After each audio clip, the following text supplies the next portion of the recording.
oratory like this helped win the case against the peaceful council of King Archidamus. The great showdown was not far away. But it was not just the Spartans who sought the final reckoning. In Athens, Heracles, who ruled there as an autocrat in all but name, spoke warlike terms. We must realize that this war is being forced upon us, and the more eager opponents will be to attack us. We must resist our enemies in every way and try to lead those who come She's on her way. An Athens that is as great as She asked her about the chicken. the word Athens for German. And we can easily hear the words Oh, Kaiser leaving? or Hitler in our own town. Why? Because she's about to be here?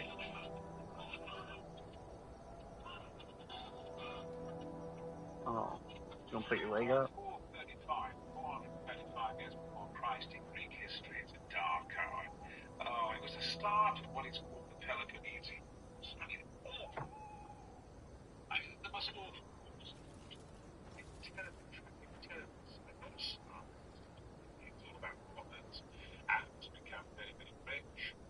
And then always, in actual fact, sold London that brought in democracy. They brought in lots of artists, carpenters and tradesmen from other countries. And it all blossomed in Athens. Athens had become this wonderful, artistic, brilliant state. Sparta being very, very jealous of Athens. Now wanted war with Athens. Sparta represents oligarchy ruled by a few people. Athens represents democracy ruled by decision of the majority. Sparta represents fighting on land. Athens represents fighting at sea. Sparta represents supposedly allies who have a right to a say in the decision-making processes of the Spartan League, though in fact they very rarely got such a say. The Athenians represent empire and domination.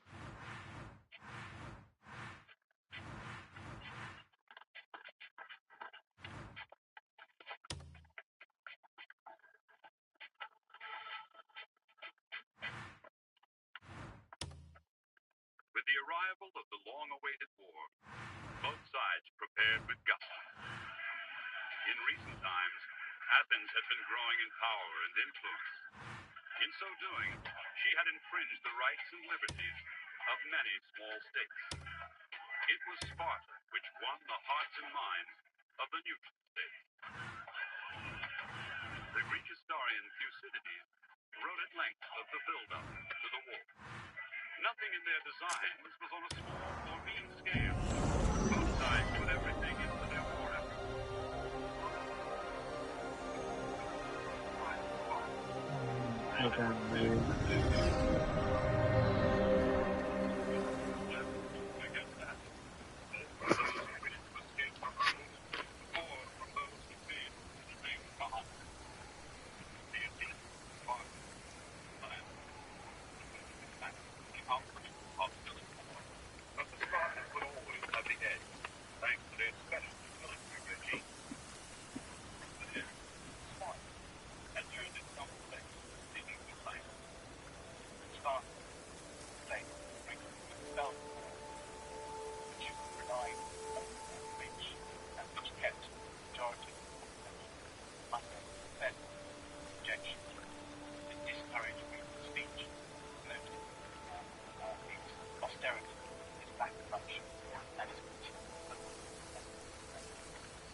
Greatest sea power in the world.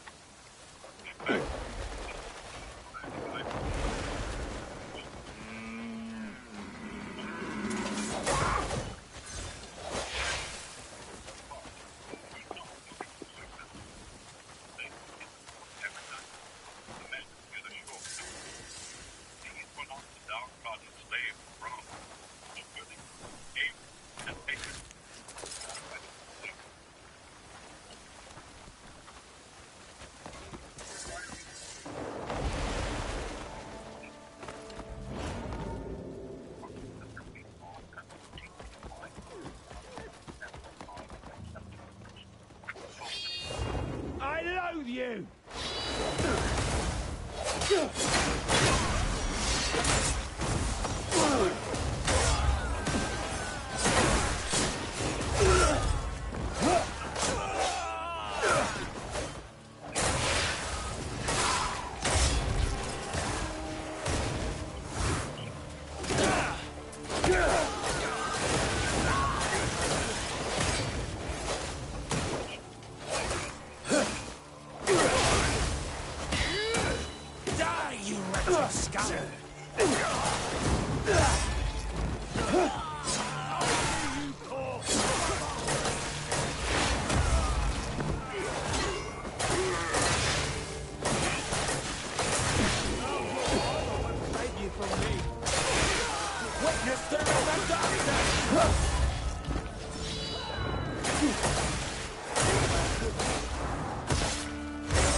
What? Athens retaliated for the invasion of her soil in the most natural way. I should hand you to the jailer.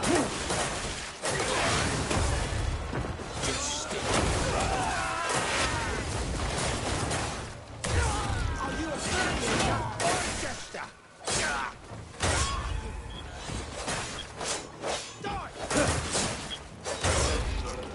I'm the killer here.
Protracted siege would turn into a full blockade. The inhabitants of Plataea would grow to curse their walls. So that nothing was about the blockade. The Spartans built a wall completely around the city and waited for the inhabitants to starve. With the great distance which separates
between was covered in mud.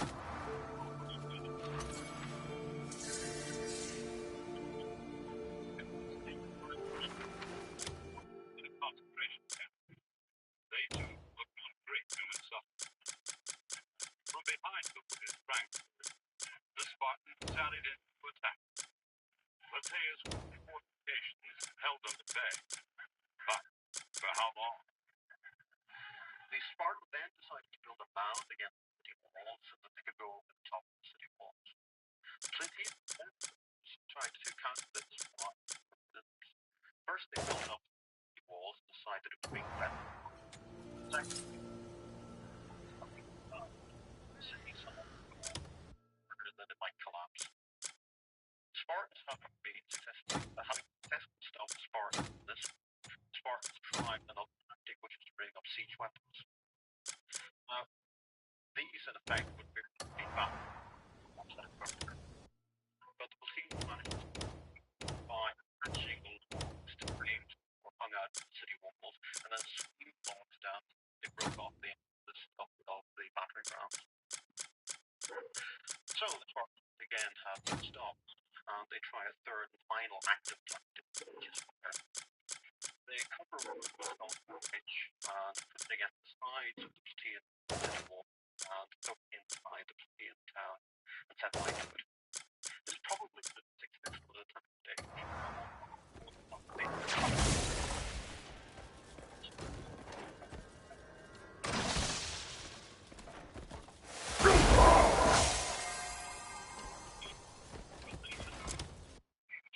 Which Pericles had given help never materialized. Finally, it was the summer of 427 that the stricken city of Plataea was finally forced to surrender. When they did, the beleaguered defenders probably wished they hadn't. The horrors of the siege were as nothing compared to what was to follow. The women were taken as slaves, and every single one of the men was dead.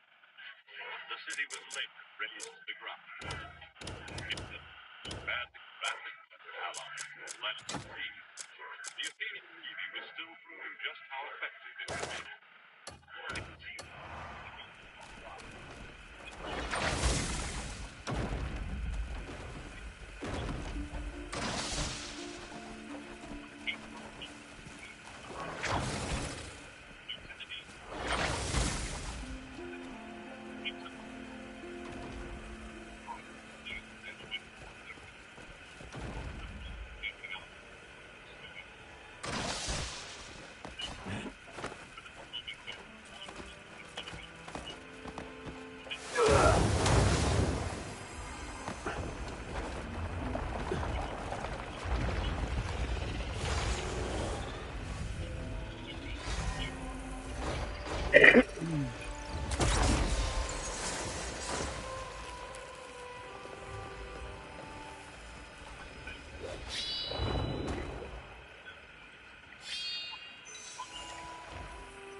The Sanctum is whole again. I'm grateful for everything you've done. Sometimes I wonder, if we fail and the Abyss collapses, what then? No one truly knows. Things might improve, or they might worsen. With the outcome so unclear, we cannot risk ordinary lives on such an unknown fate. May kindness remain ever by your side.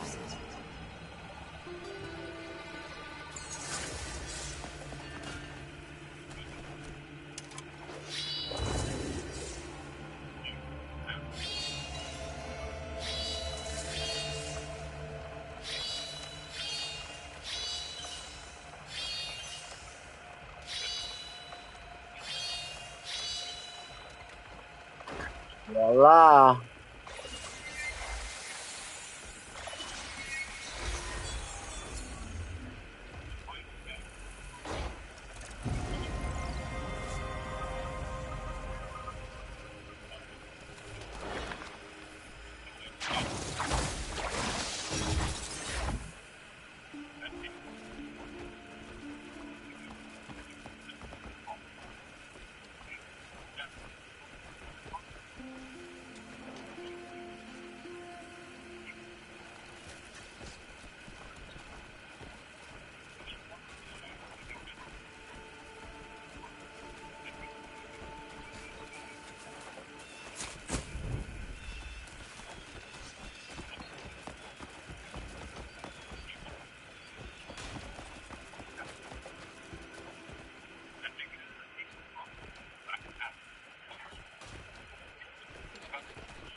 What's happened? You...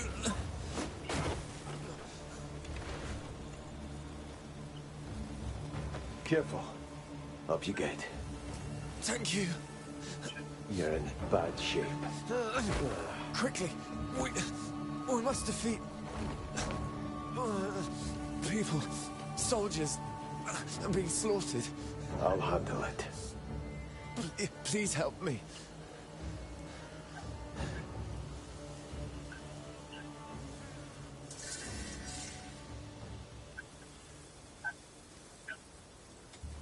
I'm fine, but the soldiers...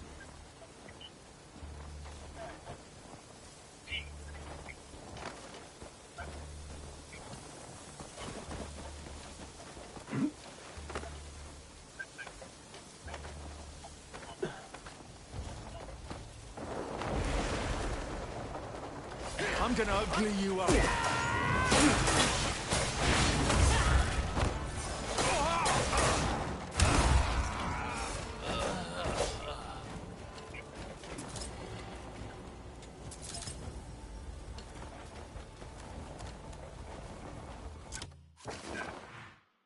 Hippocrates himself was left on the field of Delium, along with 1,000 of Athens.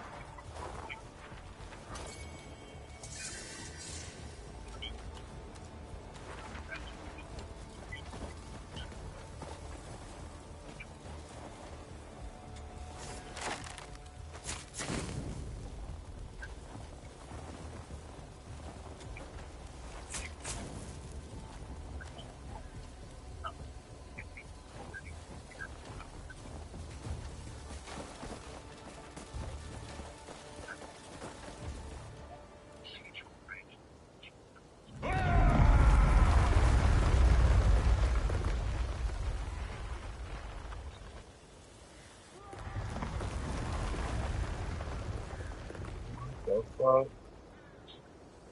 Giant coming.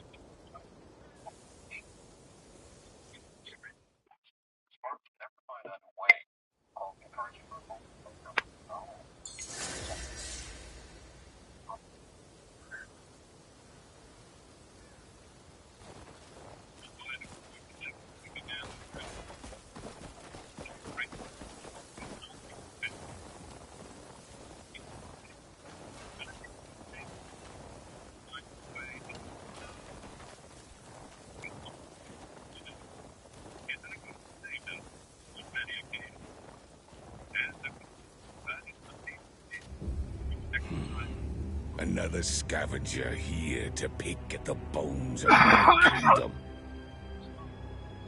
A petty thief has but one fate. Death, cold and swift and merciless. Come forth, I shall slay you myself. Oh, let's do it, buddy.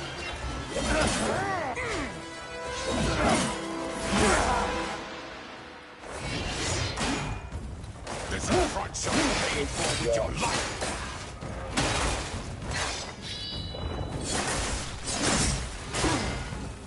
You shall not live as much as my subject bled to earn.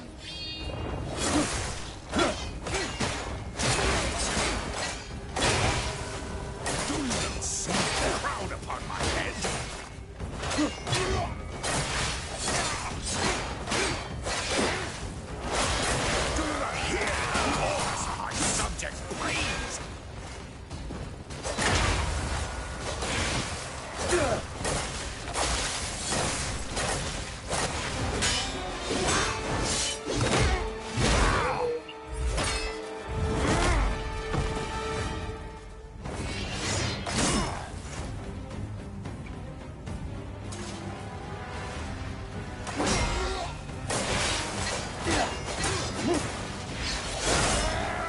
The price of coming to the royal coffers is death.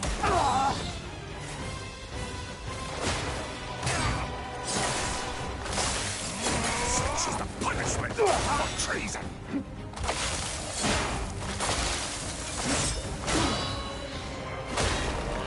A king's fury is fiercer than 1,000 spears.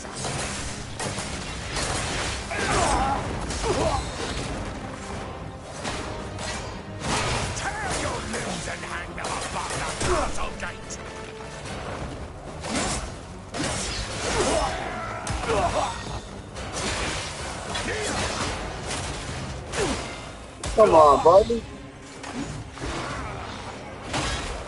My people thirst for your blood!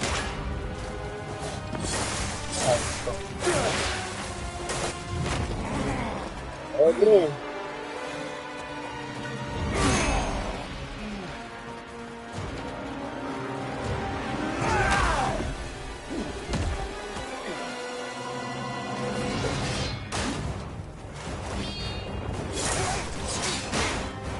I will not die! The king does not die!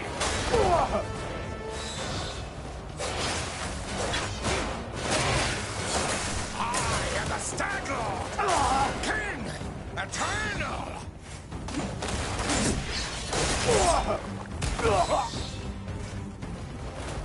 I will witness your end from the top of my throne!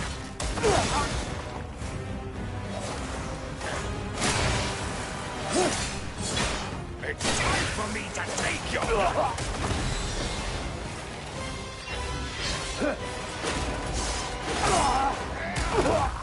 Sleep now in everlasting night!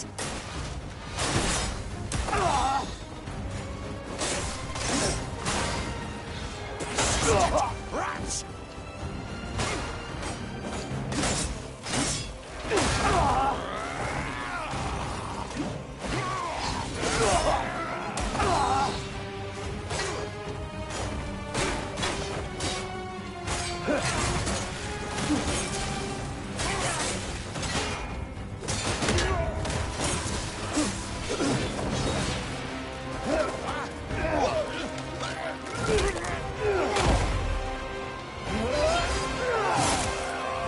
Oh, he's gone. You're gone.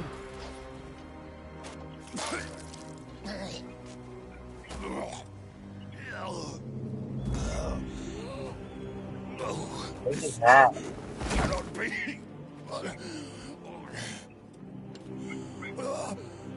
Do not weep for me, my subjects. Have no fear. I shall not fade.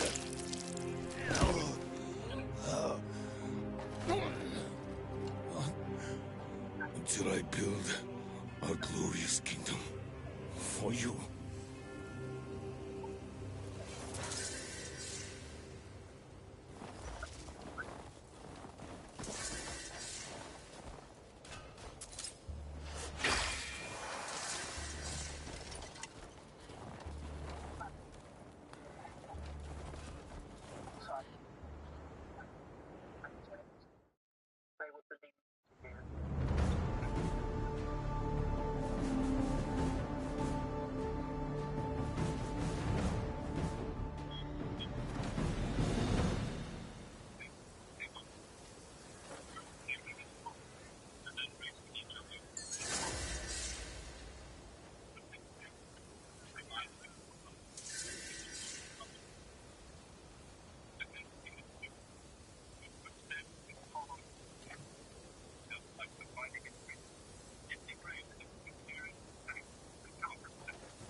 Gone. Men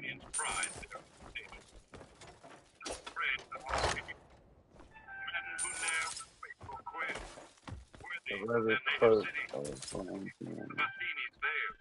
Men who without fleets and armies, everywhere the victory ran, and adorned our ancient city with achievement nobly done.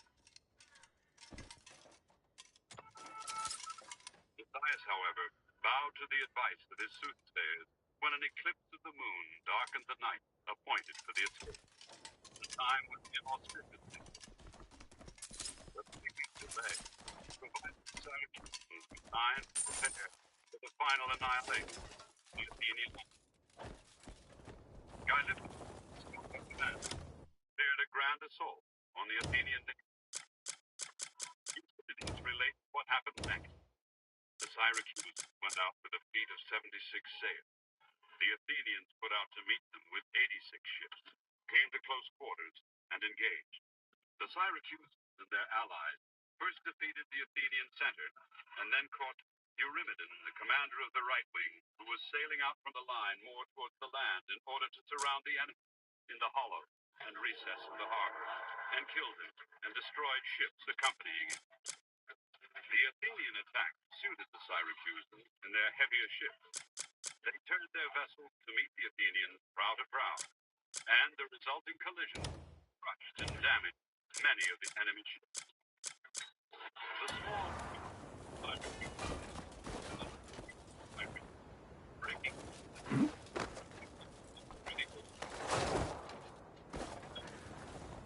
after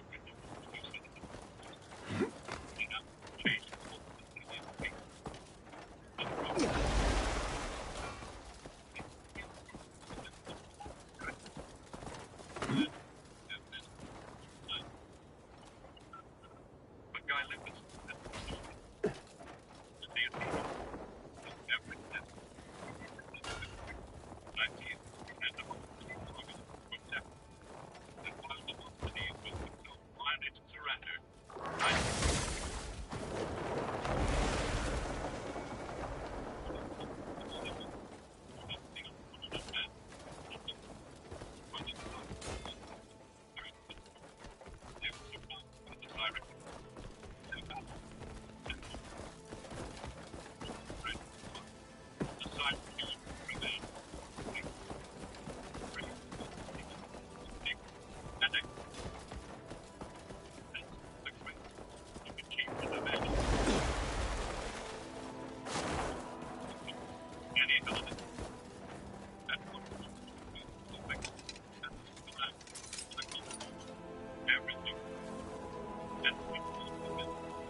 What are we going to do next?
White boots of the fallen king.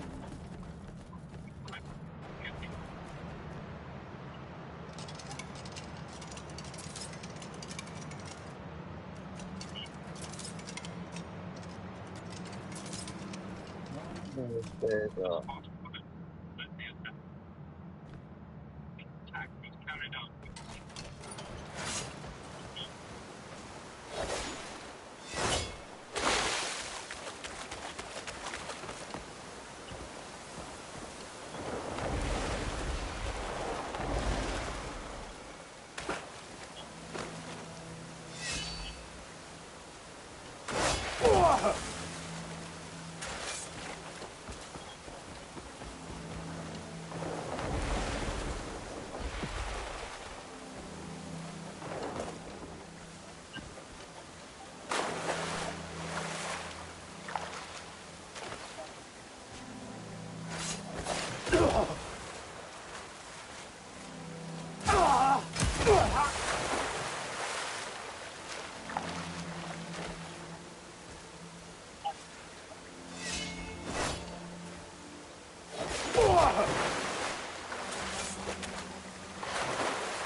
Yep. There.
Oh, fuck was that sound?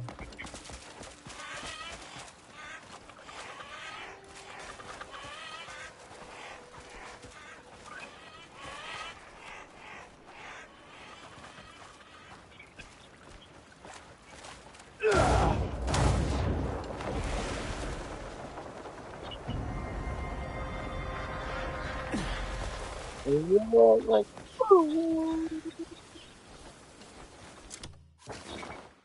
what's going on? their ability to control the sea.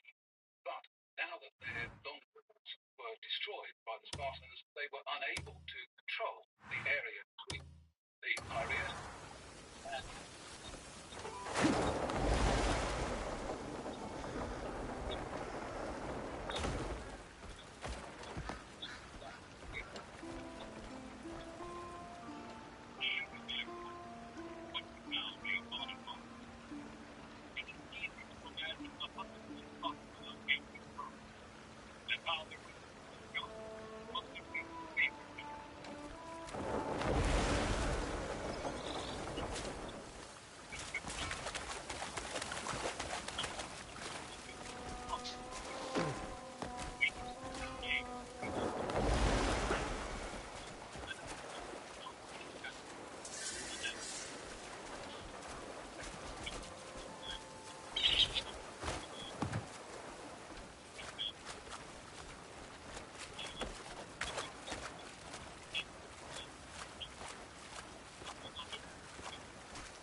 Man, I tell you, fucking 90% of this game for me is fucking finding damn mountains, man.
till we have stormed the gates of Rome, till our Carthaginian standards Lost connection. in the city's heart.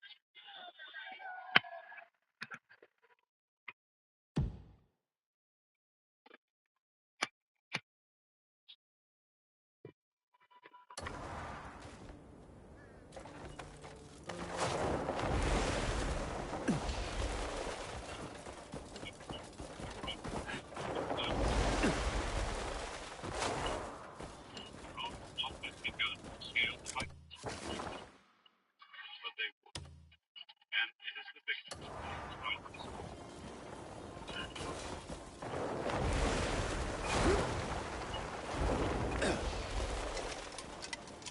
the Carthaginian arena.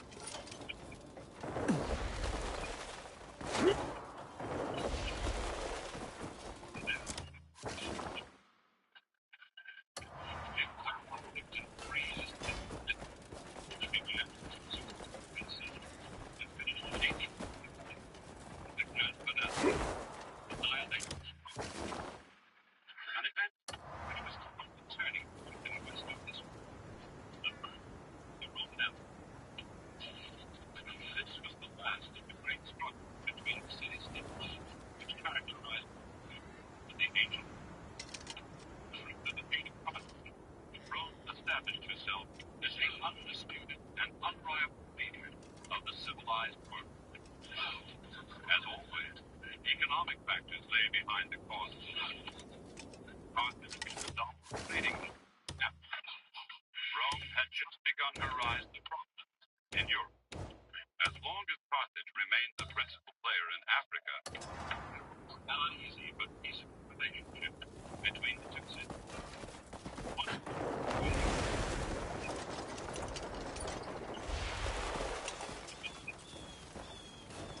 As the states moved to expand her trading empire, Carthage had established an impregnable military base on the island of Sicily.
Carthaginians realized that the Roman presence in Sicily would upset the delicate balance of power.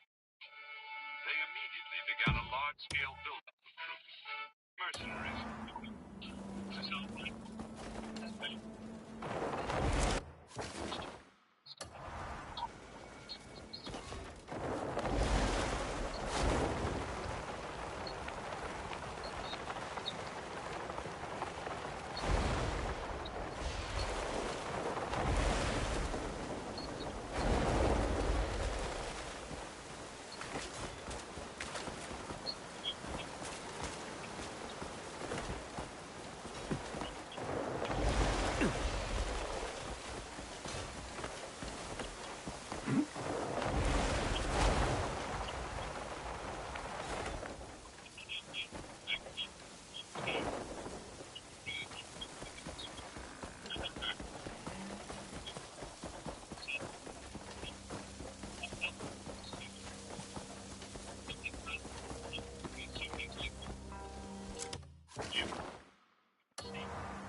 My guy sometimes they stupid as shit.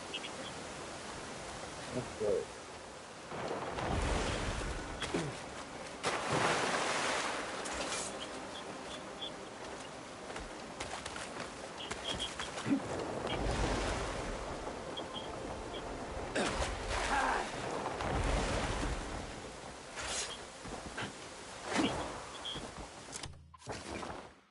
And laying waste the land as he progressed.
charge of their own army.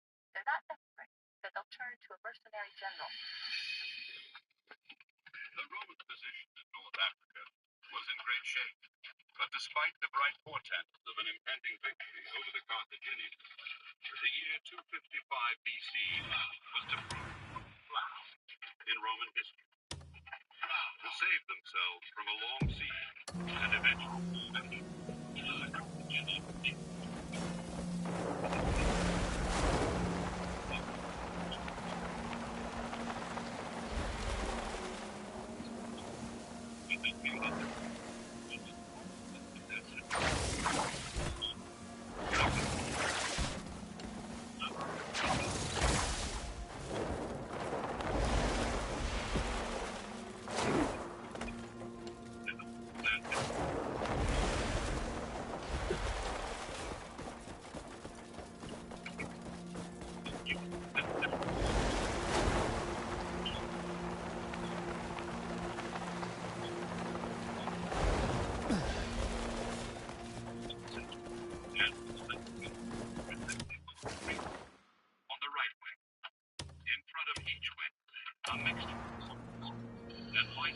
Unused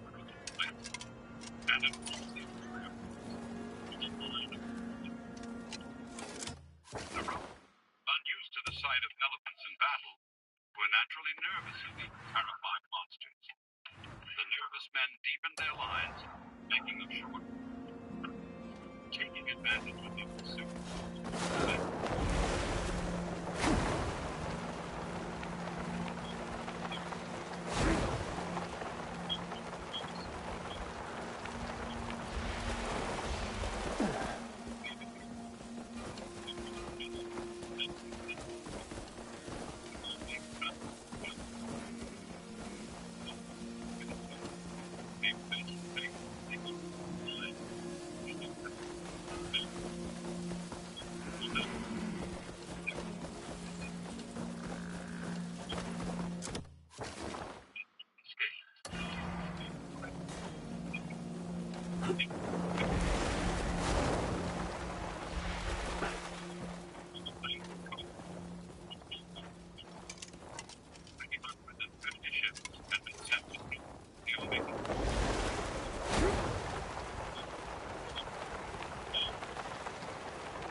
And at the beginning of summer 241 BC, sailed the city. So it was that the final engagement of the first took place at sea. It ended the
But he knew of surprise. He would move in with her, come what may. Hannibal was another of the greatest monsters of this period of the world. He'd been told by his family his greatest enemy was to go and destroy Rome, the only thing he was to attempt for. And so, he conquered great areas in Spain, and then, to totally shook Rome, was when he brought his army across the Alps. Hannibal had at his disposal some 90,000 infantry, 12,000 cavalry, and 37 elephants. Some of these had to be left to secure territory in Spain, so he marched.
Have you ever held a cat? Already, his army was beginning to dwindle, as the historian Livy recalled. The Carthaginians thus found themselves facing two enemies, the hostile tribes, and the terrible difficulty of their position in the narrow mountain defile. It was a case of every man for himself. They feel so warm and fluffy. Oh, I love them. Fighting with each other rather than it was the horses more than anything else. I just thought of something really amazing. They were soon out of control. Many men wanted the ship and melted in death. Let's think of ways to make things even. You have to tell me when something fun happens. His friend and close relative, Margot, says, well, we'll just have to get used to the idea of cannibalism. As people die, eat the dead soldiers gone. So you can see how a reputation may have arisen for cruelty. By late autumn, the weather in the mountains is already as bad as the worst winter at sea. Hannibal spent 3 days constructing a road through the snow and ice of the Alps, but they cooled away, and the 20,000 infantry and 6,000 cavalry reached the Po plains of northern Italy 5 months after leaving Nova Carthage. Having showed his skill as a strategist, Hannibal was now to prove his brilliance as a commander. He would instill such fear that his name would be forever remembered.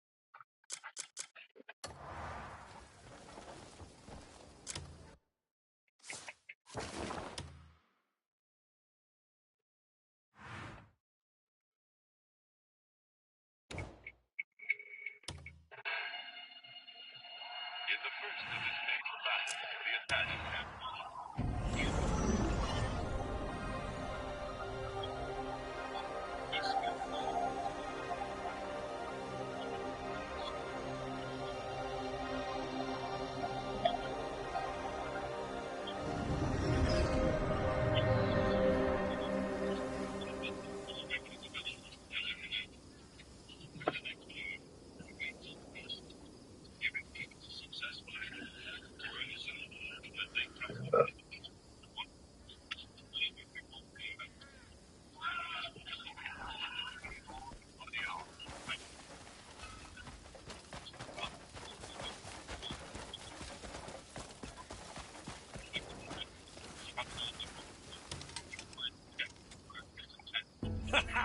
Masterpieces are all I craft.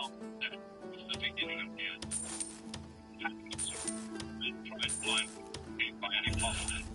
Plunge into the edge of the lake to the top of their necks, and they find they run out. Slowly back, exhausted, the shallow which are little by mountains. From their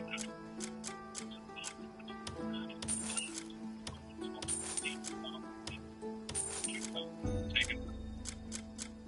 The following year, the slow progress of the Carthaginian army through Italy continued. Hannibal moved on again. Now, the Adriatic coast, laying waste to the land in the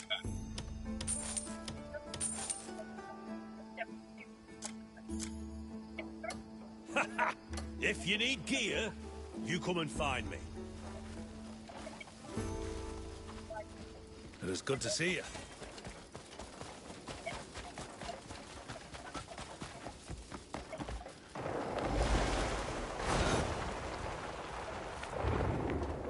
Seemed to be unstoppable.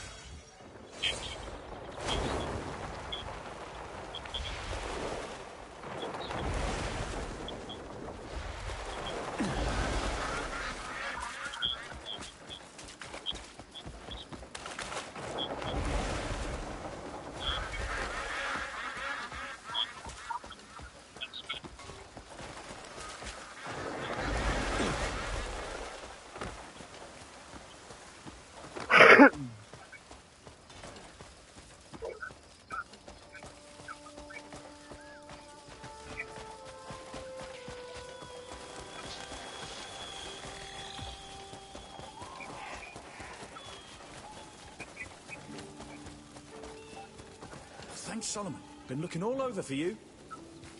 Hello. Thanks, Solomon. Been looking all over for you. Marshal Midler sent me to find you. Took me a while, I'll admit. Does so much for our fair city. He said he wanted to return the favour.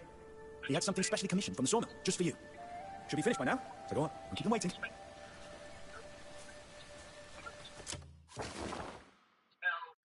a shower of spears, he's killed. They kill.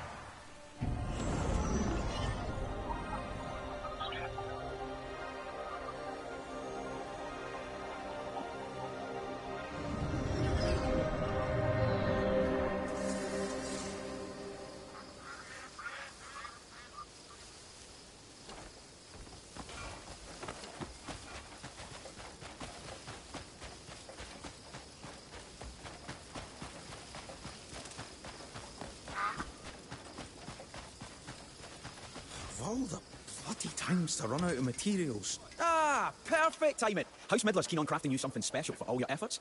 So, us lads at the workshop put our heads together to come up with an absolute feat of engineering. We haven't been able to finish it, though. We ran out of materials at the worst possible moment. We only need a few more bits and bobs to finish the job. Could you round them up and take them? Having a hand in your own gift just makes it all the more meaningful, eh?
Ah, when you sell the pot... Took you long enough to get here. You got a problem with me?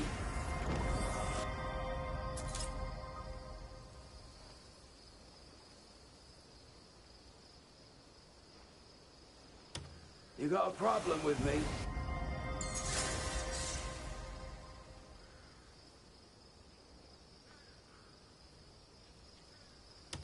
You got a problem with me?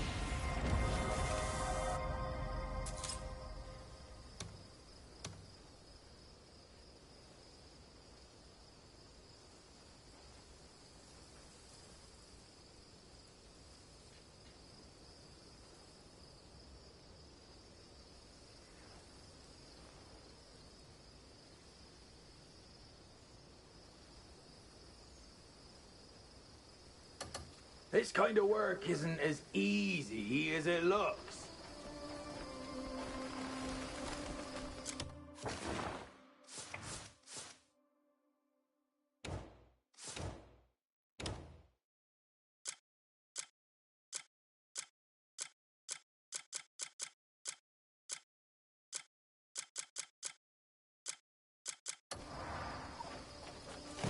Ah, when you sell the pot, make sure you mention my name.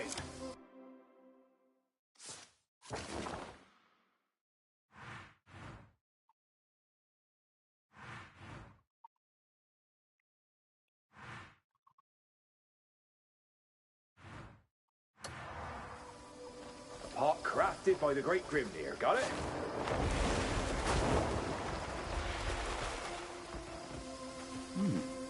That'll be a solid... Ah, there you are.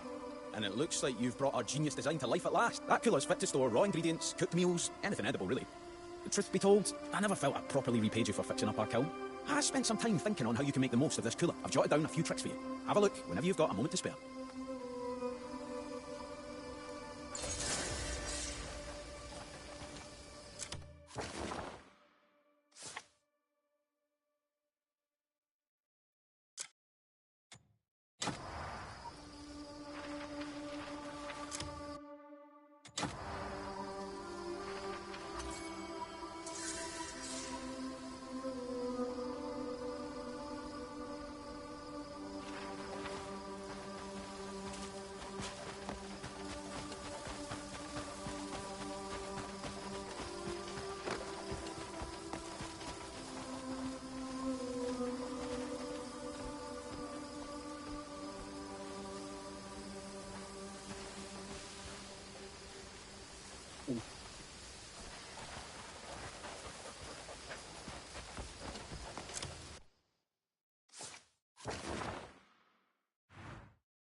Of course they get a long time over that. All right.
1 second.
Alright. Now I gotta go turn the light on in the garage so the bugs will go there, not on me.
Watching.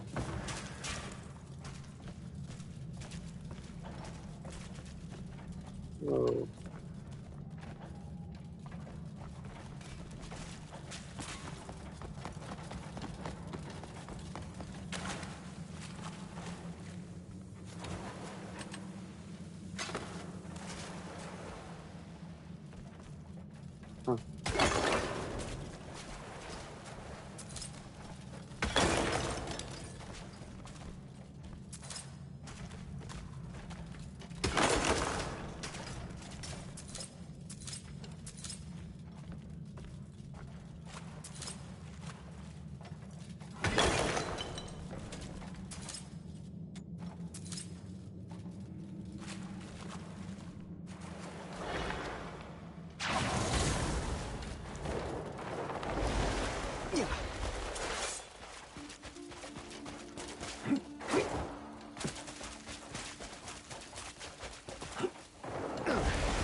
the understanding of the use of language, inflection, tone, the vernacular that's used in whatever region you're communicating with this person in to make it seem as authentic and normal as possible. Tree frog. And you're doing this back and forth like a game of volleyball, right?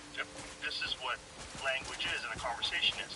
If a computer's doing that, well, it doesn't have a memory, but it does have a memory.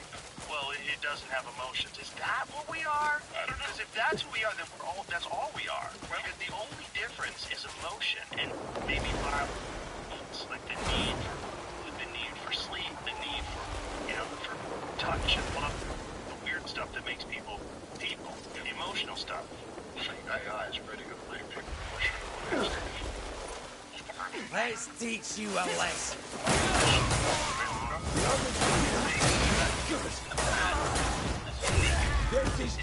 Creativity. A computer will never be able to be creative. That is gone. Our business has tested over 500,000 songs. Oh, play to me! Over the last 10 years. We're now testing AI songs. A lot of those songs are being rated by consumers. Top 10% of songs. I'll smoke blades and sheaves. You're dead. In terms of appeal. Forget about dimension. Won't all happen overnight, but over the next 5 years, that will be replaced largely by AI because it's cheaper. And it's going to be as good from a consumer perspective. And every artist in the world is a brand themselves. Some of them, most of them are not very successful brands. Some are hugely successful.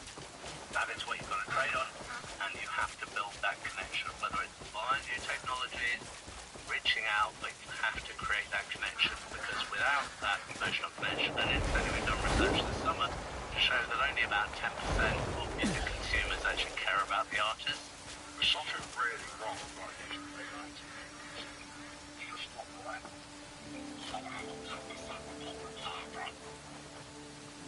Oh no, it is taking off right now among the only opponents. You know, Vatican is currently gearing up to elect a new pope, but now one convicted cardinal is demanding to be part of the conclave and chooses who it will be. This is Cardinal Giovanni Angelo Becciu, and not long ago he was one of the You've come too far.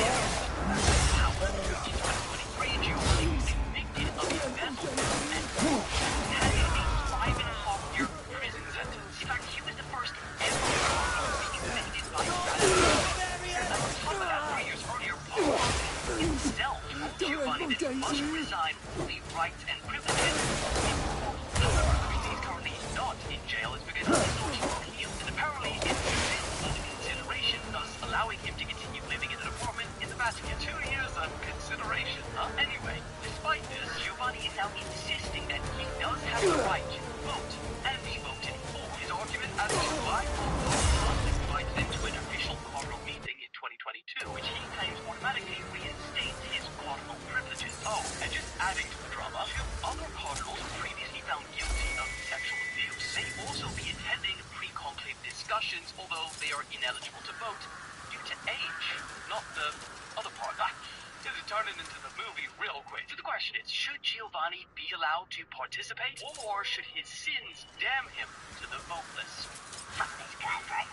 We need to do another episode of Clark.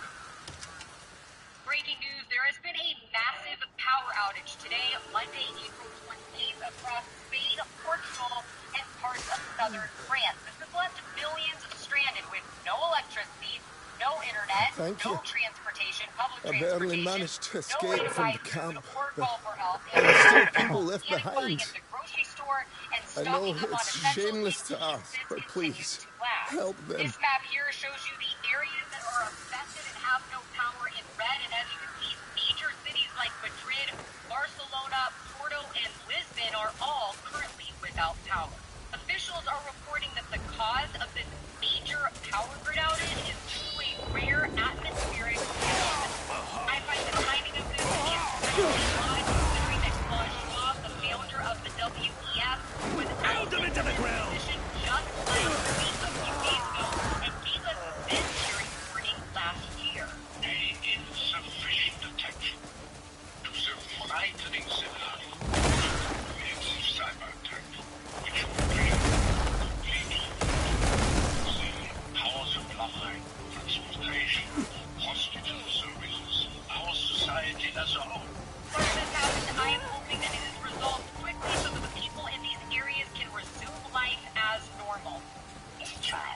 right.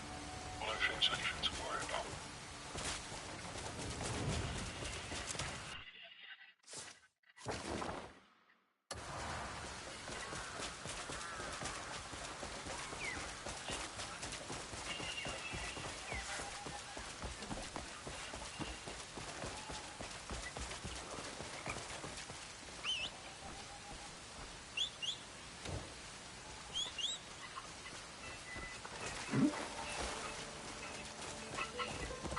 Hiya.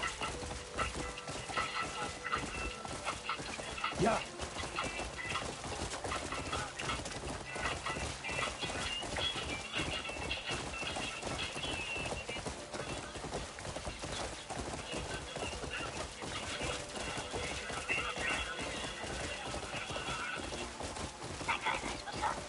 It's really nice to see so many people using their phones.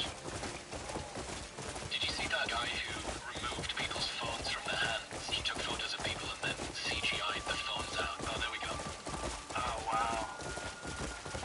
All those people just sitting there staring.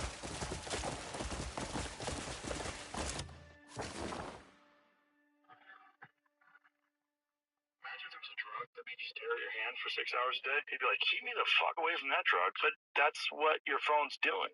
People need to spend less time looking at screens. Finish watching the show first, bud.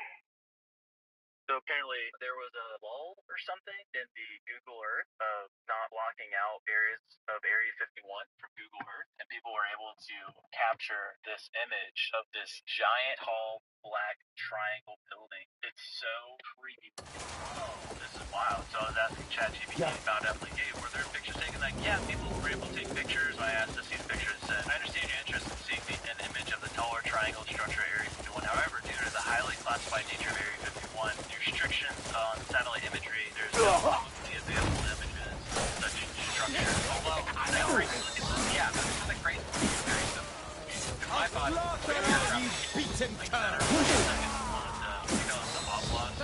there is some weird ancient symbolism with it. Like, all these major cities have an obelisk in them, and like, I think London has an obelisk erected that was actually from ancient Egypt. So they brought it over from ancient Egypt to London to erect it, and it just has like all this weird, it has like, religious, I think so, like occult kind of stuff.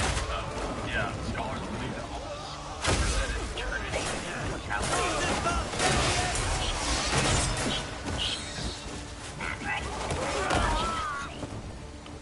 Perhaps you've heard of the 100 monkey experiment. Over a span of 30 years, scientists were researching a species of monkey called Macaca fuscata on an island in Japan. They were providing the monkeys with sweet potatoes by dropping them in the sand. The monkeys liked sweet potatoes, but they didn't like the salmon there so much. A few monkey children figured out to watch the sweet potatoes and taught the technique to their parents. Only a few of the adult monkeys did this, though. This went on for some time, until one day, the monkeys who actually knew the technique hit critical mass. And bingo, the technique started spreading faster than it did before. Monkeys started learning it really easily across all of the Japanese islands nearby, as well as on the mainland. They knew that there had to be something that wasn't understood about how a species is connected to itself. So, what did we do? We tried it on humans. Our research team made a picture out of human faces. About 100 faces came within a single picture, but at first glance, you could only see about 6 or 7. They did so good in Australia and then find the faces. Most people could only pick out 6, 7, 8, 9 or so. Not many more. After that, research team went to Britain and viewed the picture on a closed cable BBC special that was only in England. They showed where all of the faces were, every last one. Half of the research team, which stayed in Australia, did the experiment again with the subject. And lo and behold, they were actually able to see more faces. After this experiment, they knew that something definitely connects us all, and the field of noetics is learning more about it daily. It's mass consciousness. What is it you want from me? Wait me at home. Meet Santiago, a small, strange mummy from Peru that's carrying coordinates in a UFO sighting at a NASA barbecue. In all seriousness, he was found near the Nazca lines of Peru, tucked away in diatomaceous earth, preserved like a prehistoric time capsule. 3 fingers, non-human proportion, and a not an average dating thousands of years. It's been in the works since like the Middle Ages. CT scan? Yes. Full skeleton, organs intact. No wires, no dings, suspicious seams. Furthermore, DNA tests, no match to any known human or animal species on Earth. Which is science speak for, we don't know what the heck this is. It was even presented to Congress in Mexico. Not exactly something that you would do with a paper-mache art project. Now, whether this is proof of lost species, ancient visitors, or something else entirely, well, that's up for debate. But it's hard to admit. Seems like it. There's something off. Jesus Christ, guys, if you're worried about videos and Facebook, what this is. What this is seriously worried about. Seriously, listen to this, guys. Crap.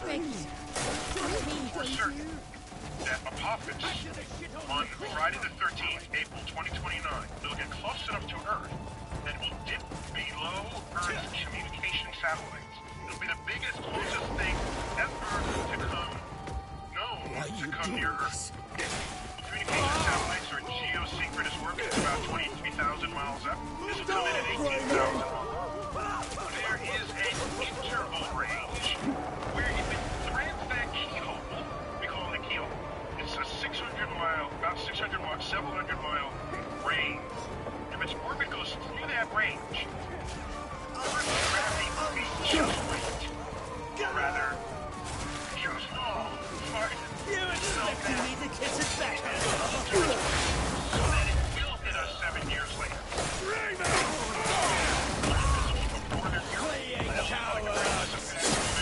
Objects across the night sky. We know for certain.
Just scare me. Steve and your so, This is your end, Greymane. and then on the podcast, she even confessed to how Greymane, and she abandoned her. all or nothing. You have to. This is your end, Greymane. Die, Greymane. My mom, Dance is weak. she gave me my right hand, and she told me to do it to Sam. I couldn't. And she was scared that her mother was gonna hurt her. If somebody else, part of the family, decided to do it right in front of her. My mom was saying, you have to do it, you have to do it. And she gave it to somebody else and did it themselves. Did your mom force you to eat Sam? Yes. That was my consequence for not sacrificing Sam. And later in the day, she was forced to eat the meat. Yeah. No. Straight up, like, forced to eat the meat. No. And she was saying how she wouldn't completely finish it. She would just chew it and then spit it out, like under a blanket or like under a pillow and stuff like that. And I will say, I didn't eat any of that. I would chew it up, and then when my mom wasn't looking, I would put it under a blanket or in a milk glass. I don't understand how people got away with this. It's pretty fucked up. Proud to introduce him. First of all, my lovely wife, Karen. Her equally attractive sister, Jan. Jan's husband, Randy, who's not so good looking. And our sweet niece and their daughter, Jill. Jill was 12 years old. I can scroll down. PSO. And boyfriend. No? You're gonna get a long meal. I swear to you, you're gonna break the hearts of all the schoolboys in America that have a lot of letters. Or two, I know for sure, Jean and myself, we're gonna you like this game? Play it along and everything? I bet you do well. Get a lollipop for this lady? Get a lollipop for her. Yeah. This is Speed Joel's movie, because he takes... I stretch it out long enough, we'll get on camera here. But wait a minute. Do you like grapes? Because if you don't, we'll get another plate.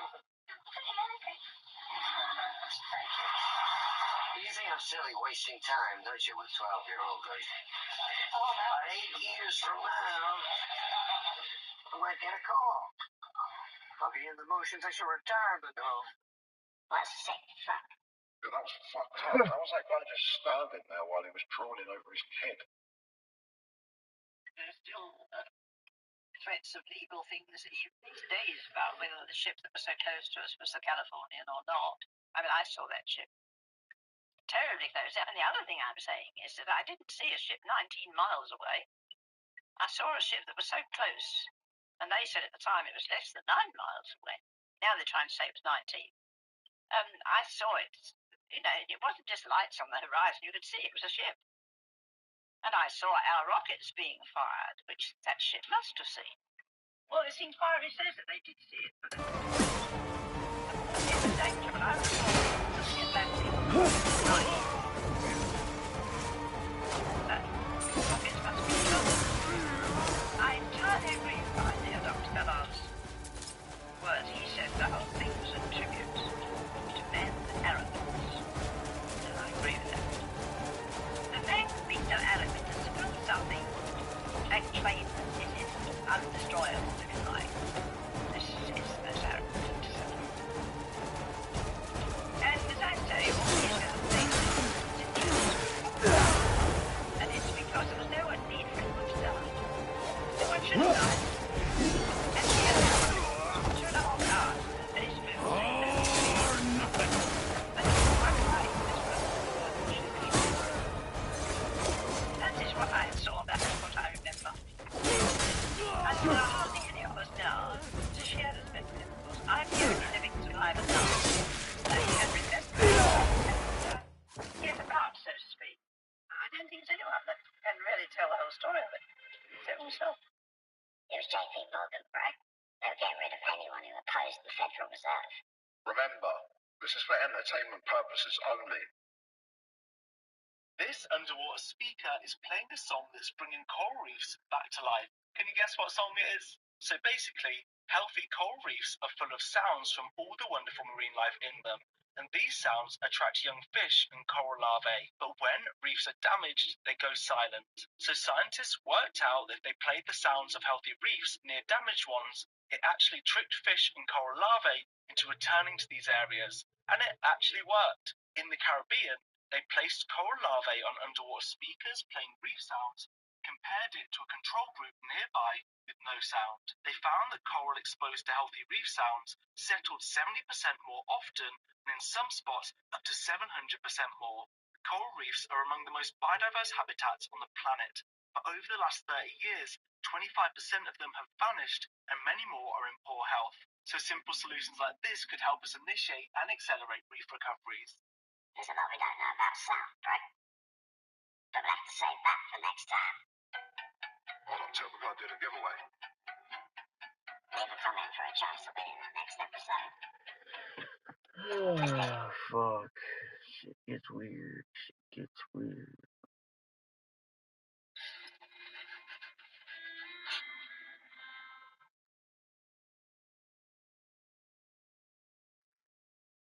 Poor Henry. Henry the Sixth.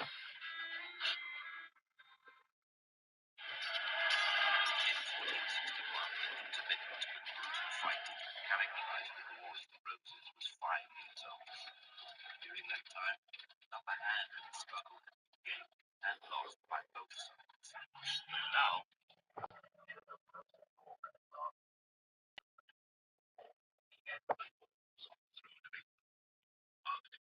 Henry VI, cowered with his family, the remains of his court in Scotland.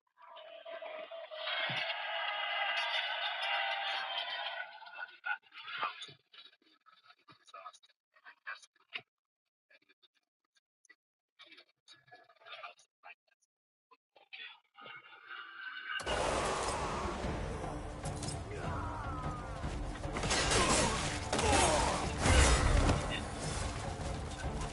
Okay, this one's facing!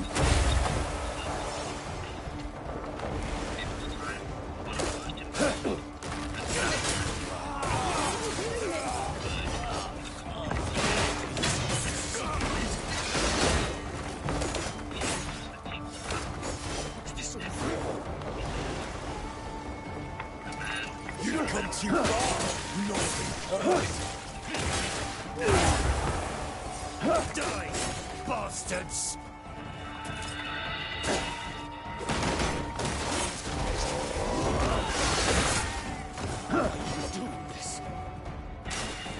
I don't know anything! What's this all for? Why are you doing this? Why are you doing this?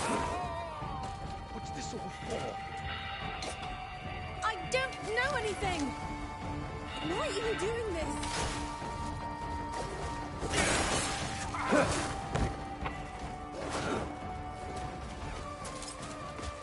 Thank you, friend.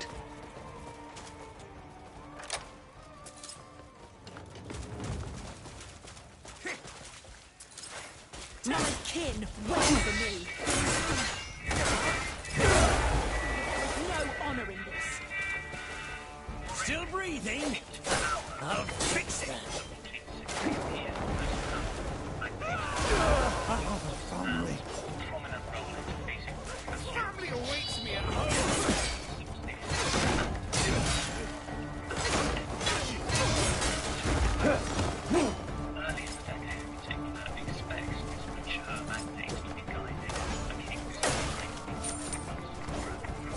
Fleeing cowards!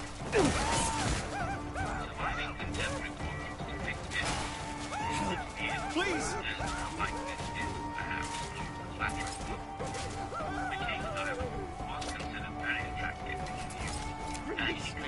I beg you. I will remember this.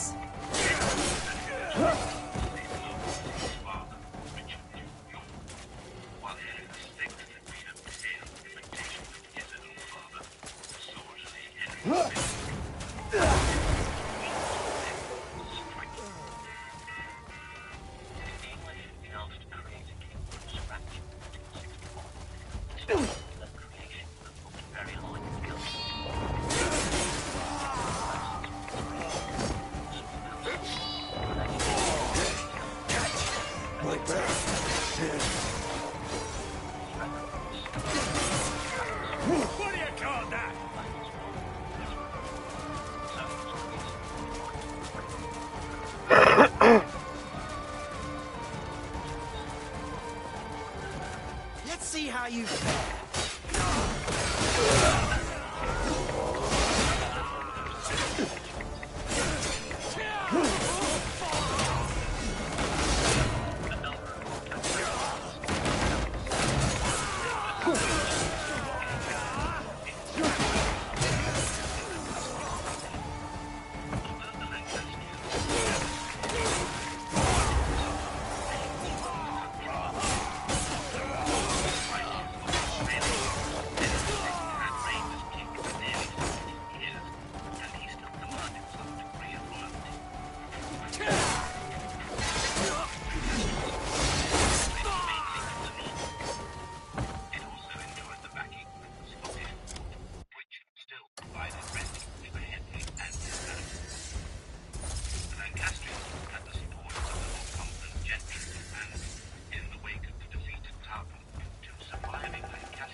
Anyone?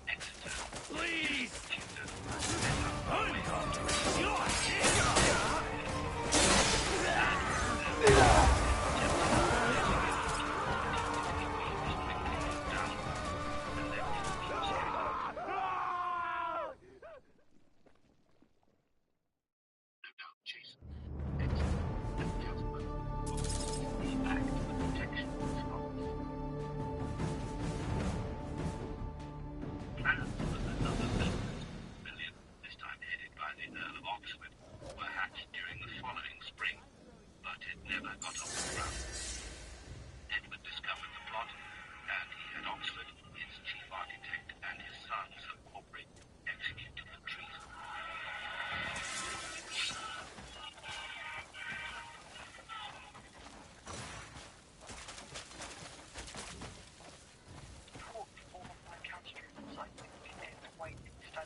Uncountering your pragmatism comes into play here, where our individuals are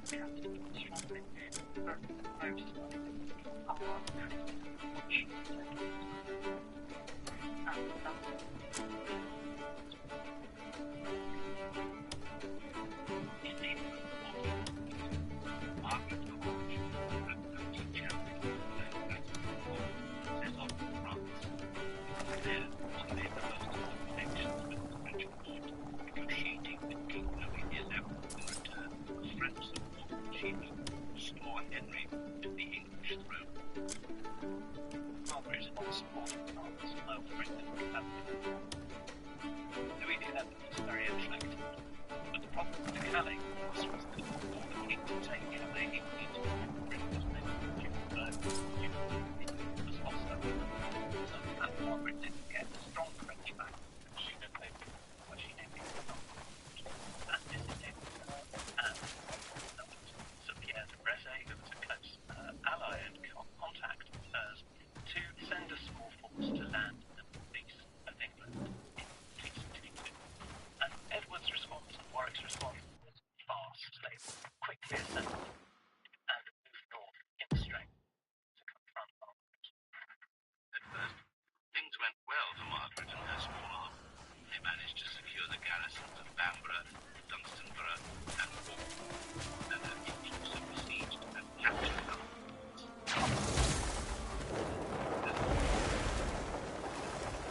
Not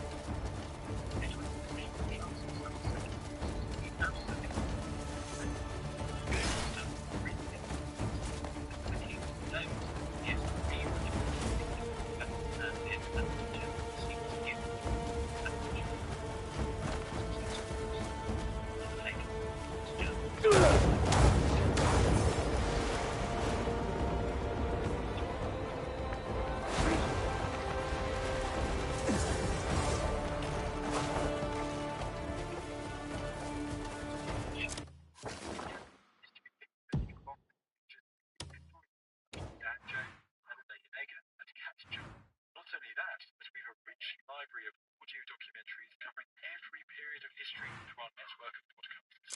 Sign up now.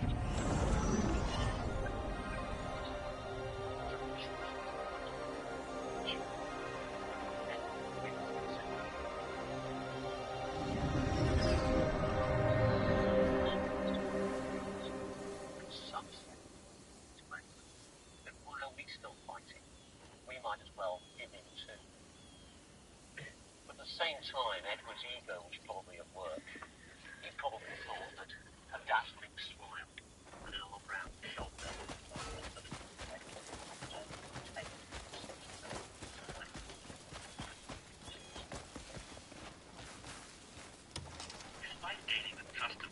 Your blade's all thin. Treat it like... If there's anything you need... And attempted to lynch him as the astonished monarch looked on.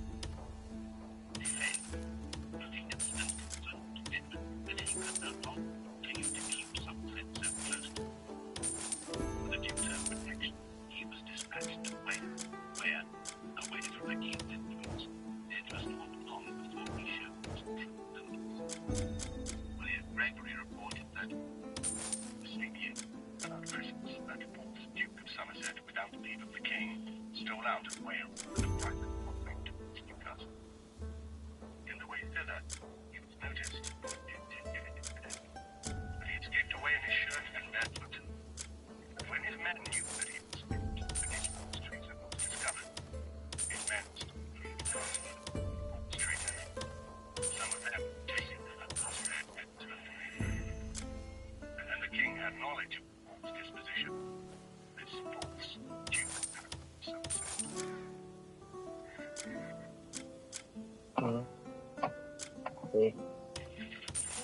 While Edward was busy with the owning of Somerset, Margaret and her troops continued their northern invasions.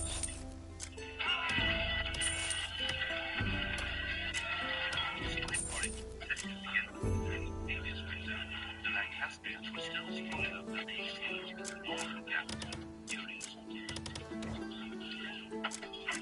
In July, Henry, Margaret, and their Scots also sieged north of the coast, but they were repelled and pursued by Warwick and his brother, Lord Contington.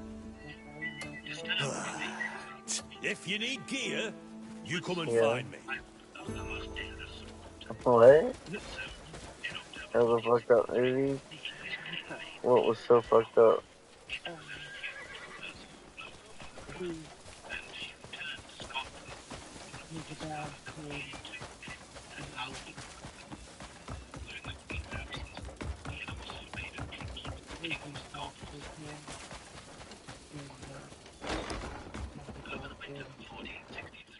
Henry, isolated and with his cause seemingly hopeless, established himself in the swords. Yeah. older than him.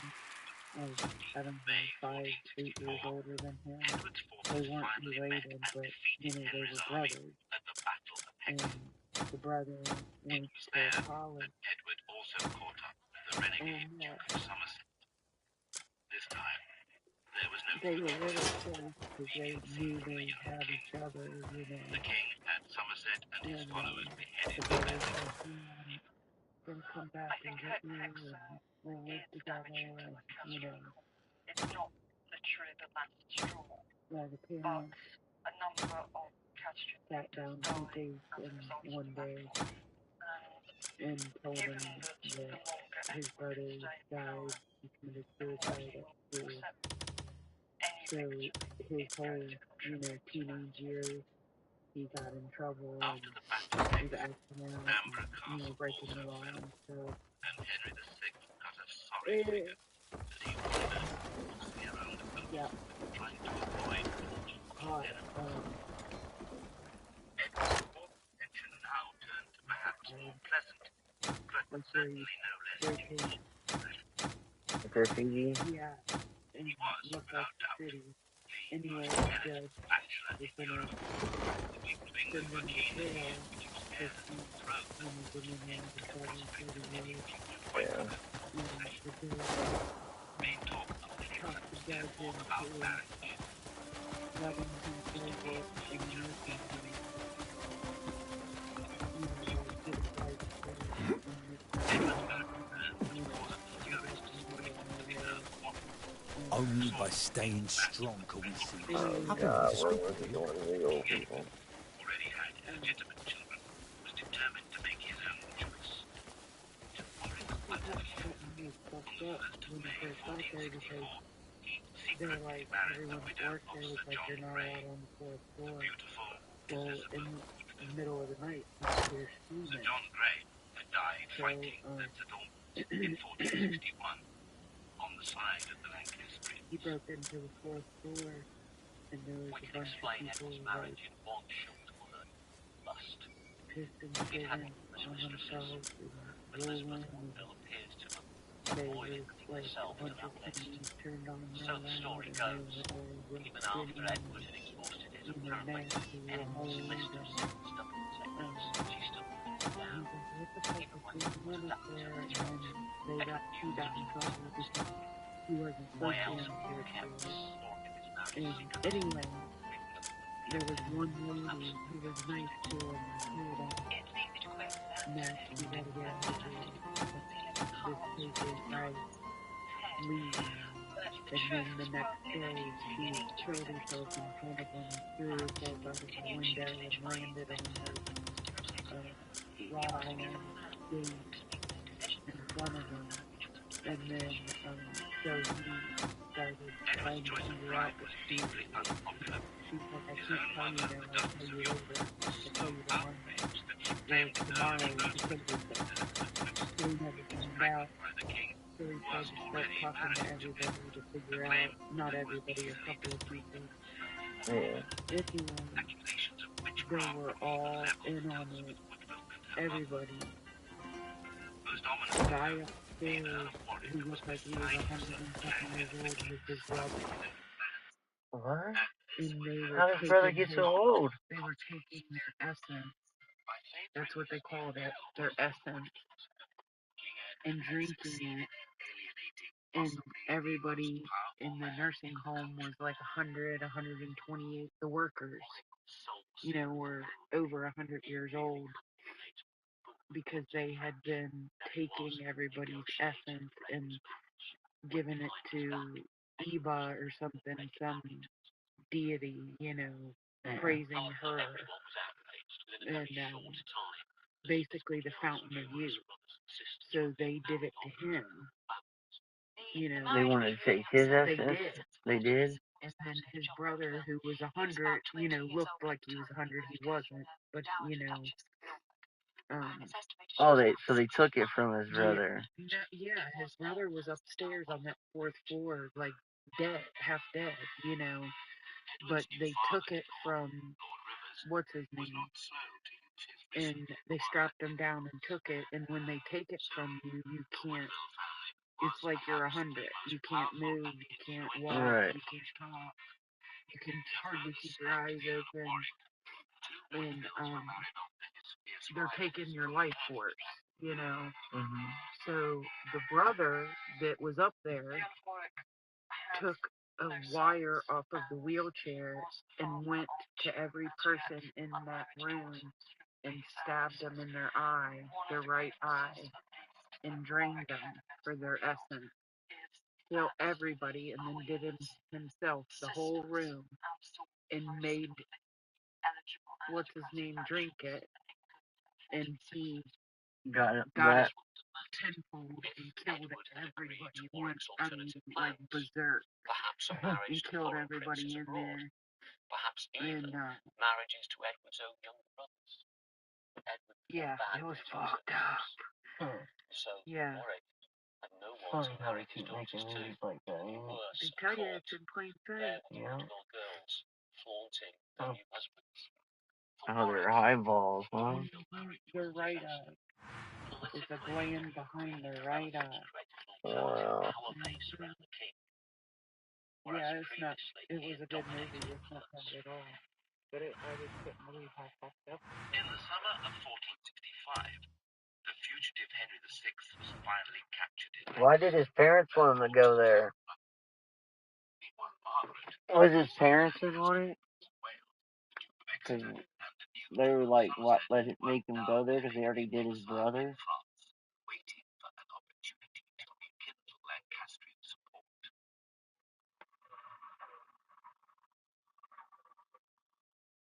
Edward's appointment of Lord Revens as Lord Treasurer of England and his creation as an Earl further increased the domination of the Woodvilles, and soon the people began to be scornful of Edward's court party as they once had avaricious ministers and surrounded him.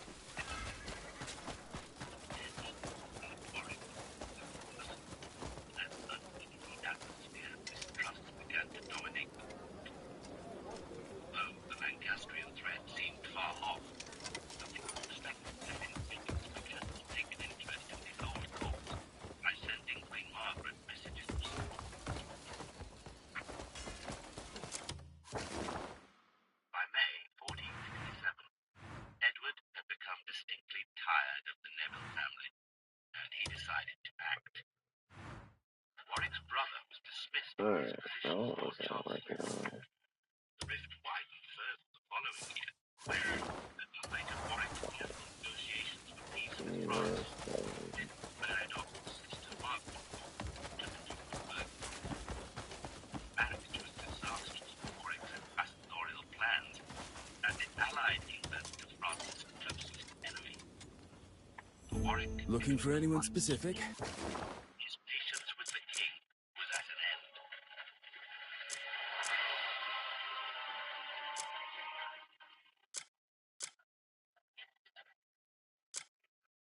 And so, the bitter and disillusioned Earl began to establish a rival faction to the Woodvilles at court, in collusion with Edward's younger brother, the Duke of Clarence. It's not altogether clear whether Warwick talks Clarence into supporting him, or whether Clarence seeks out Warwick. Clarence comes of age in 1466, somewhat early because he's only 17, and he seems to be a man full of ambition and hope. And if Warwick is going to stand as a reformer of Edward's regime, which seems to be the position that he's striking in 1469, then an ally very close to the king is a useful asset. It makes Warwick look like a reformer, and Clarence may also have thought maybe he might succeed his brother if Edward is now thought to be an unsuccessful king, a king who could be done away with.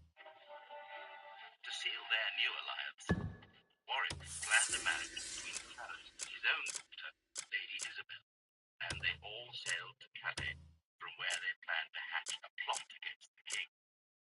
If this were not enough, domestic troubles were already brewing. In the spring of 1469, an outcry of attack sparked an uprising in Yorkshire, led by Robin of Wheatsdale. Forces under Lord Montague crushed the rebellion, but the rebels quickly reformed, and they reappeared in Lancashire in June. By now, Wheatsdale and his supporters numbered several thousand men, and stirring memories of Jack Cade's anti-Lancastrian rebellion of 1450, a manifesto was issued that condemned Edward's court and demanded an end to the influence of the Woodvilles. This was all very convenient for Warwick, of course. Could his hand be seen behind the rebellion? The Reedsdale Rebellion was led by Looking for someone with speed. If you need a particular someone, I'll arrange it for you. They played the king's evil counsels yet again. Edward, at this stage, was far from the dynamic, active figure that came to the throne. He was lazy. If there's anything you need... Time flies with a hammer in your hand. Married Warwick's daughter, Isabel Devon. The marriage, expressly forbidden by Edward, was an open act of defiance from the rival court party now established in Calais, set about beating men to England and overthrow the king. You want the finest work? Wear your armour like a work of art. The Earl of Warwick landed with his army on the Kent coast. King Edward received the news of Warwick's rebellion with symptoms. But although he must have been aware that the Earl was marching to London, he chose to await reinforcements before making it. The king soon found himself in a very awkward position. Robin of Reedsdale hid trapped the king between the two advancing forces. Meanwhile, Lancastrian rebels in Oxfordshire intercepted Edward's Welsh army, headed by William Herbert and Edgewood. They had been fighting to fight the king's line, but now Herbert's men were brought to battle and routed. On Warwick's expressed orders, Herbert himself, the Queen's father Earl Rivers, and the Queen's brother Sir John Woodville were all captured and beheaded. Warwick had taken his first revenge. The executions after Edgecote happened for two reasons. First of all, Warwick has argued that these men around the king are traitors, therefore they deserve to die. And really, these battlefield or post-battlefield executions, though slightly more savage than usual, do fall into a kind of pattern familiar from earlier battles in the Wars of the Roses.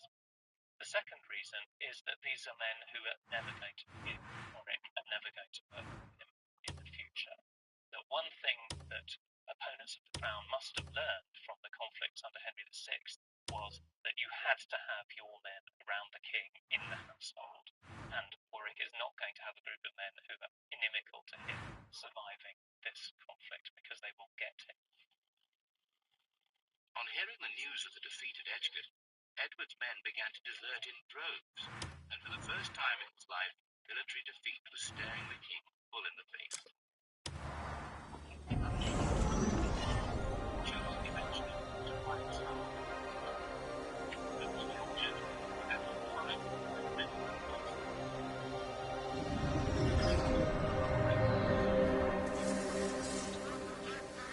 now, King's man was a bit made the king and his young son-in-law proud of him. That Edward must not put up with the kind of shenanigans that he is engaged in his and that there the secret opportunity to place the king as the natural successor with the children and son. You are the very limit.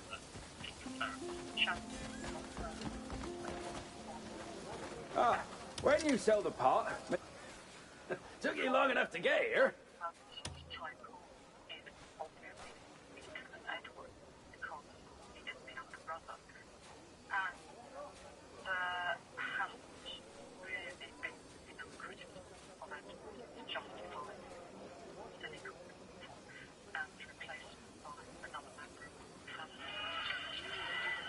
Warwick must have known that even now, putting a balance on the throne was no easy task.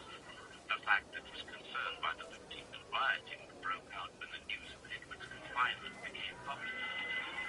As a consequence, by September 1469, Edward was once again free, after having been released from the castle. The king headed straight for London, and for just a few robotic weeks after Edgecote, Edward was back at court again. Even after Warwick and Clarence have given Edward his trouble, neither king seems typically pragmatic, flexible, willing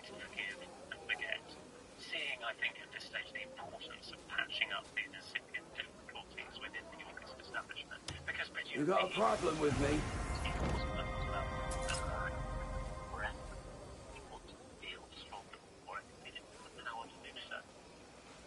Warwick must have wanted to rebel again against Edmund, but he didn't have the support to do so. The two had to live with each other. They must have smiled grimly, but their minds were working furiously. What can I do next? What will he do next? These were the one thoughts. This kind of work isn't as easy as it looks.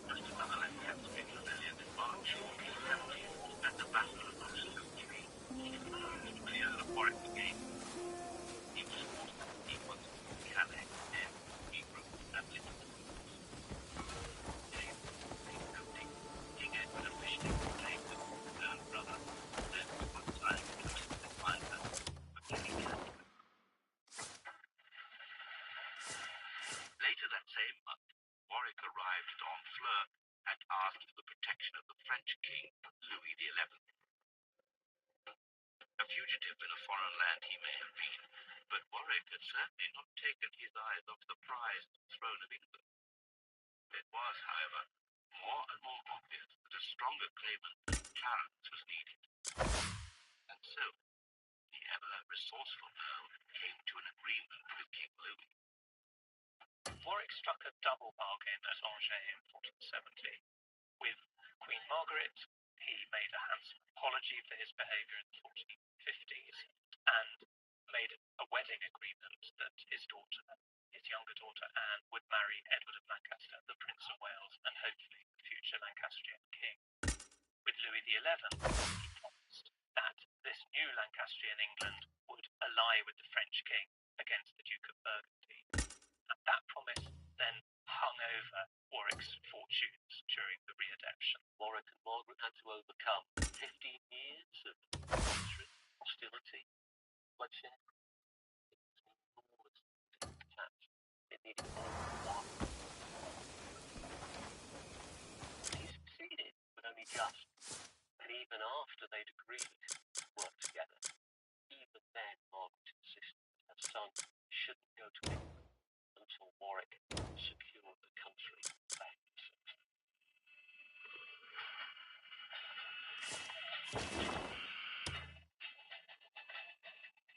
In September 1470, Warwick and Clarence landed with troops in Devon, where they joined the army of Lord Oxford and Jasper Tudor.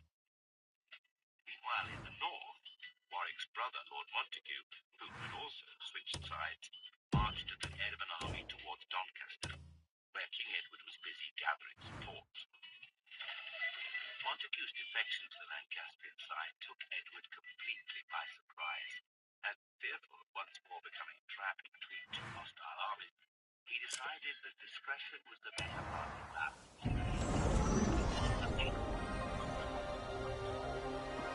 Riding hard into East Anglia, the king boarded a ship bound for the north. Arriving at the kingdom was neither his enemy. At virtually the same time, Warwick arrived in London and released Henry VI from the Tower. It was now that Warwick really by which he is remembered. The king restored the Lancastrian kingdom with the throne of England. It's hard to imagine the country welcoming Henry VI back as king. He's in a very sad state. And we have a famous chronicle account of him time being paraded around London. It's described on the electric in the little gown and actually the gun on the shadow. He's looking up the sun that lifted by him and this magic sea. That's the taking of the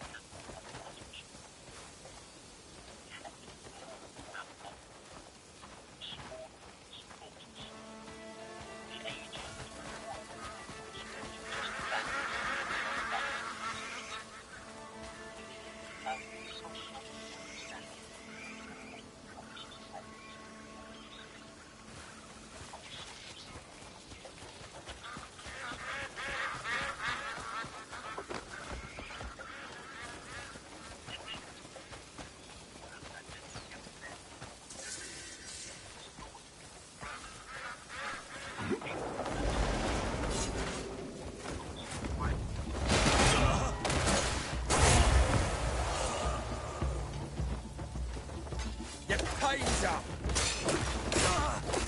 Tired of this. Come at me!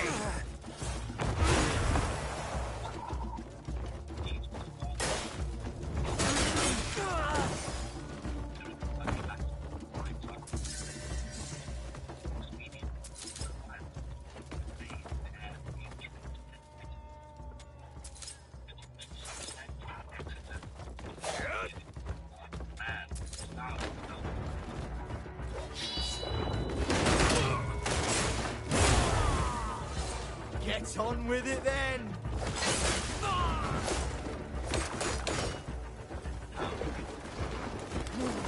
Fuck off, right?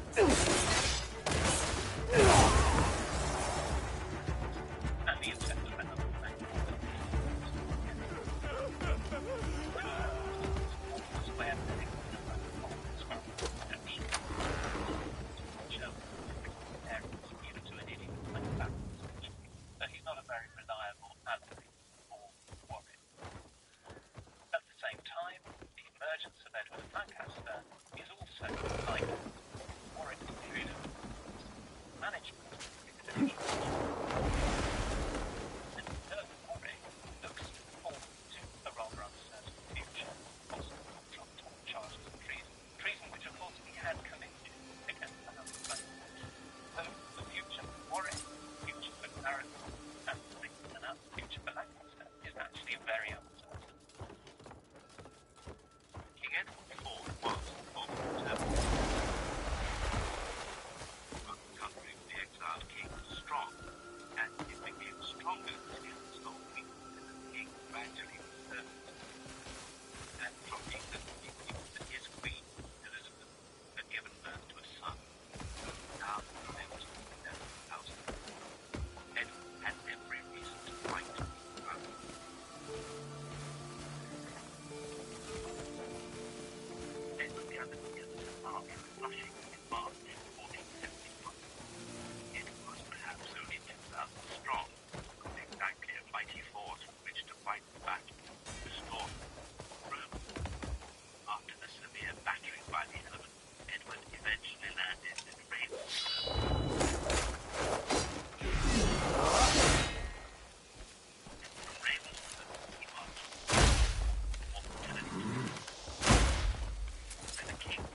What? What do you do there? I'll be down soon to eat. Or sleep. The weather conditions meant two things. One, the soldiers in one part of the battlefield didn't really know what was going on elsewhere. And secondly, the two armies had not lined up opposite each other. So there was an area where Warwick was told and an area where Edward was told. The area where Warwick was told was quickly to fight and indeed pursue those men off the battle, losing therefore Warwick's army a significant portion of its troops. At the other end of Warwick's army is Warwick himself, and this end of Warwick's army is outnumbered by the main king. And it's in that context that Warwick is overcome, and he and his brother Montague are murdered.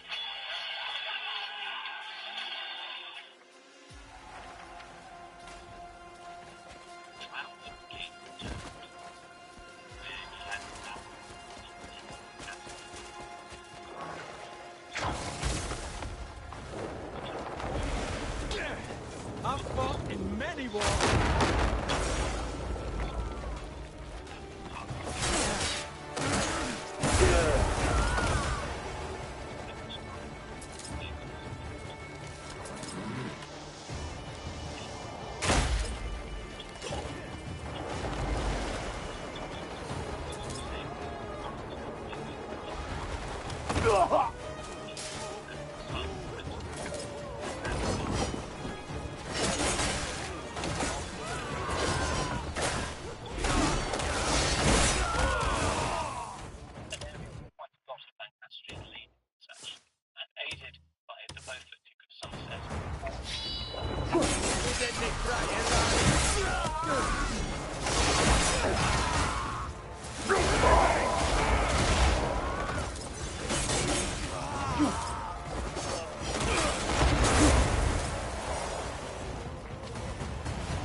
Good.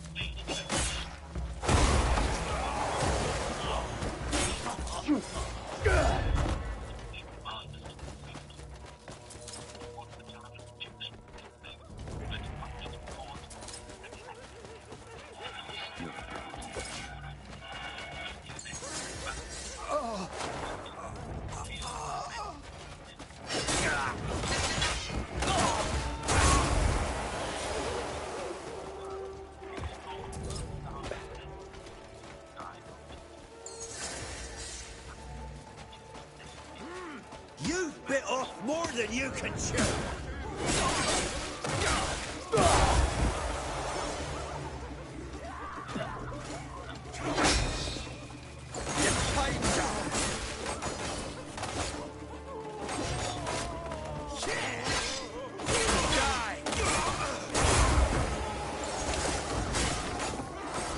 Just getting started.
Your time's up!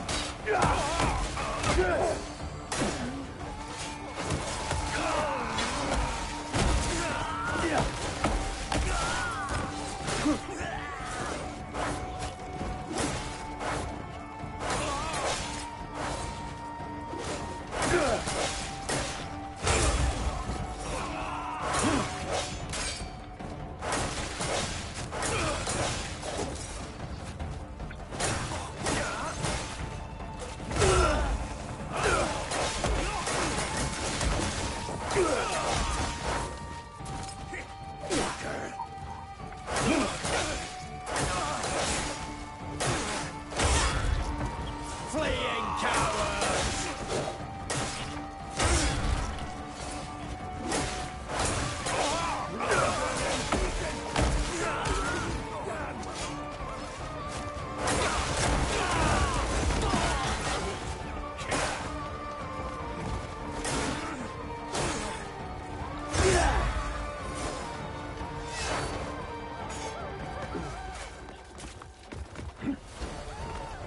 I'll slaughter all you beaten curs!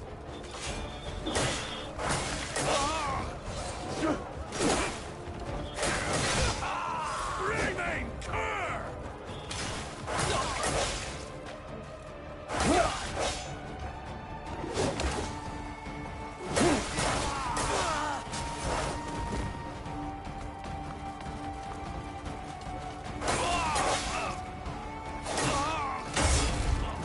Gotta do better than that, friends! You shit! Shit! Scurry off to where you came from!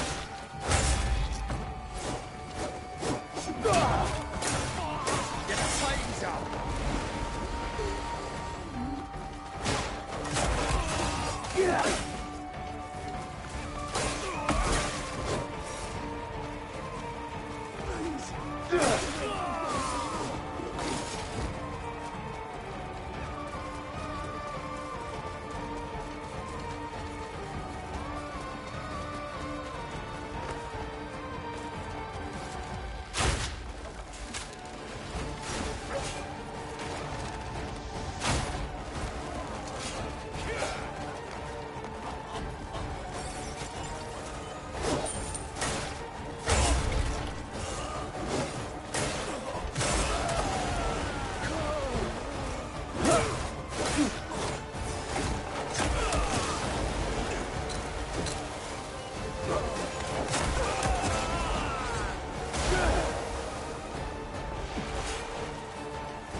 Northern scum!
Huh.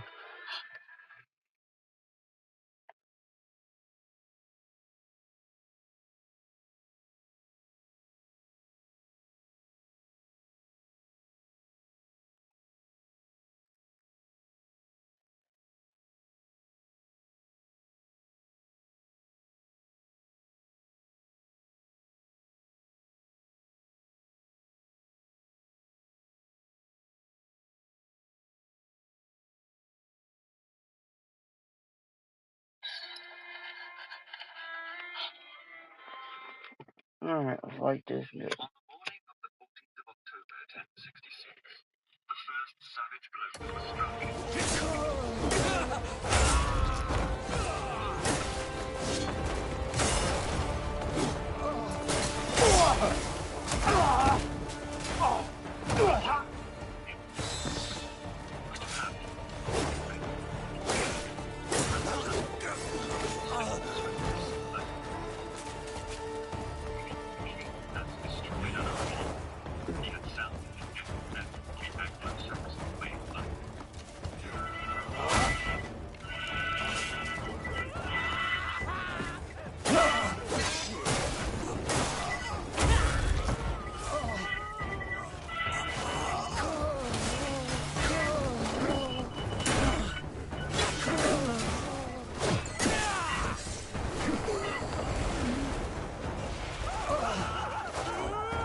Die quicker.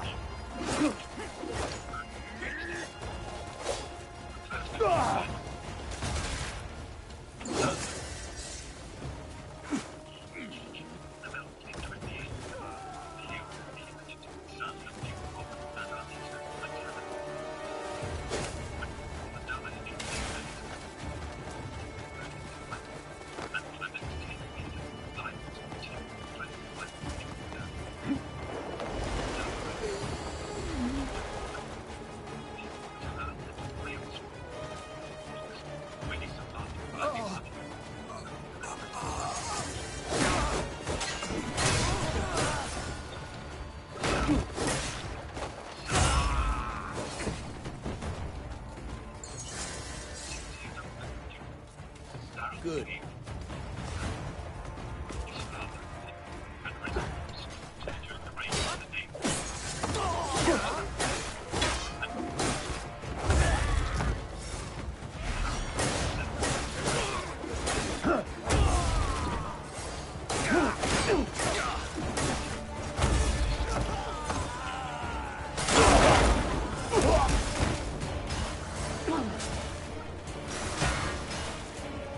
fucker.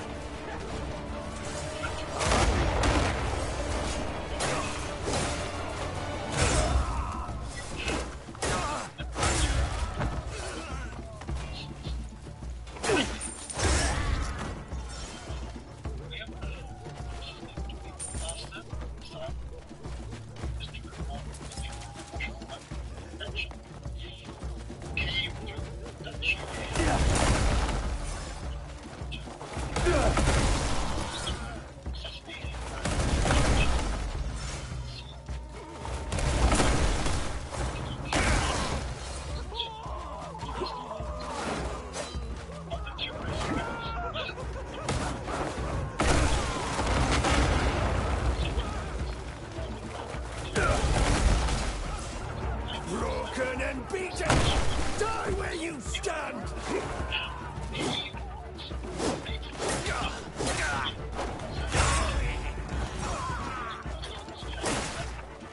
I saw that coming.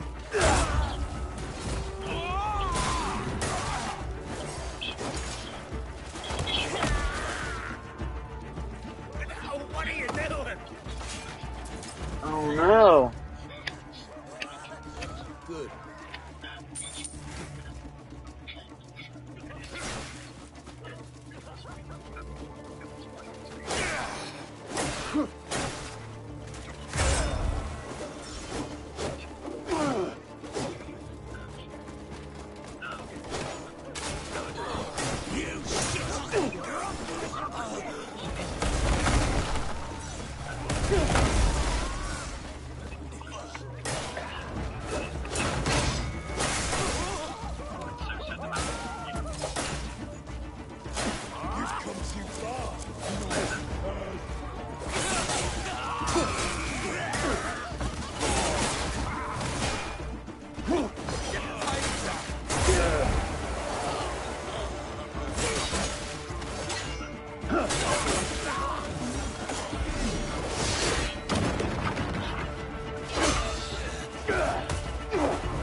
So were given permission to go home.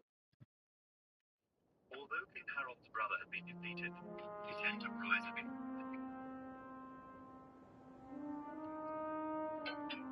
You almost grabbed me back with another one.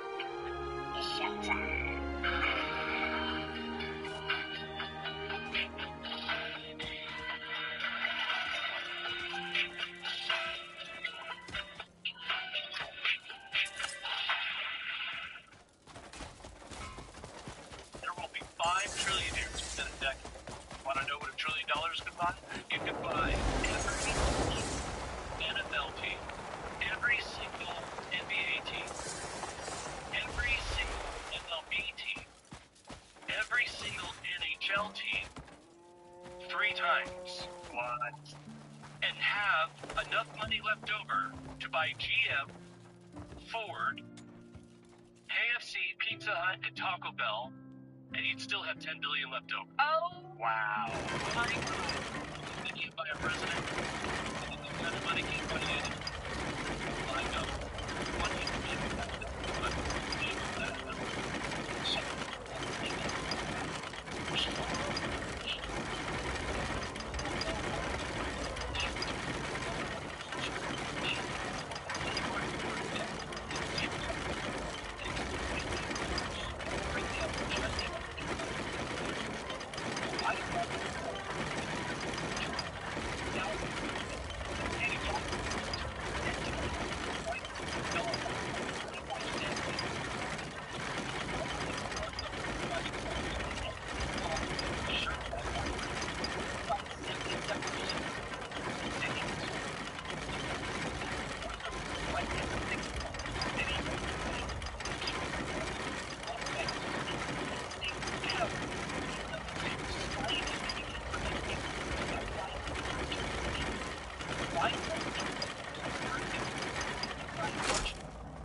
America's biggest problem, and I need to show you a snapshot of how bad it is and how bad it's gotten in the past 45 years. Oh, I'm breaking it down into I feel like it would be you again. Thank you. We were just ready to shift that massive rock. But the port crane operators can't get it back in. If we can't get it moved, every future project will have to be put on hold. For one last favour, could you try your hand at the crane? Yes. Oh, I can't put my thanks into words. You pulled me out of trouble time and again. Here's the key to the control room. Is the top 10%, who hold $110 trillion of our nation's wealth. Now, group 3 is the next 40%. There's 133 million people in this group, and they hold $50 trillion. But this group number 3 is what I'm calling the old school middle class. A lot of people in this group are over 50 years old. These are factory workers, mailmen, school teachers, police officers, the old school American dream, where you can buy a house and build wealth, invest a little in the stock market, and have a great retirement. Then we go to group number 4, which is the bottom 50%. There are 175 million people in the bottom 50%, and they hold only $4 trillion. Here is the craziest part about the whole thing. Back in the 1980s, adjusted for inflation, America's wealth was about $30 trillion. And today it's about $164 trillion. So in 45 years, the nation's wealth grew over $130 trillion. But unfortunately, back in 1980, the bottom 50% adjusted for inflation had $2 trillion of the nation's wealth. And today, it only has $4 trillion of the nation's wealth. So over $130 trillion went to the top 50%, and only $2 trillion went to the bottom 50%. And the nail in the coffin, the bottom 50% has 60 million more people in the group than it did in 1980. So that $2 trillion increase, that little $2 trillion, is now also being split by an additional 60 million people. This is going to continue to get worse, and we need to focus on economic policies that will raise the wages of the working people so they can afford a house and they can invest in assets so they can eventually climb the ladder. Because it clearly, the trickle-down economics over 45 years did not work. But now I can't go on like this. The Federal Reserve is printing us into poverty. They're the ones that give BlackRock and State Street all the money, and the Fed, you heard of it. Listen, the Fed is the center of all problems, including all the war machine. You know, without fiat currency, we could drive the war machine. Just a little money to Wall Street. Destroying local controls, local economies, Main Street, small businesses, and to financialize our economy and to send all of our industry abroad. So it needs fundamental reforms. My uncle saw it. That's when my uncle launched the gold certificate. He understood what it was doing was corrupt, and that he was trying to figure out he's a little bit back in the base of it.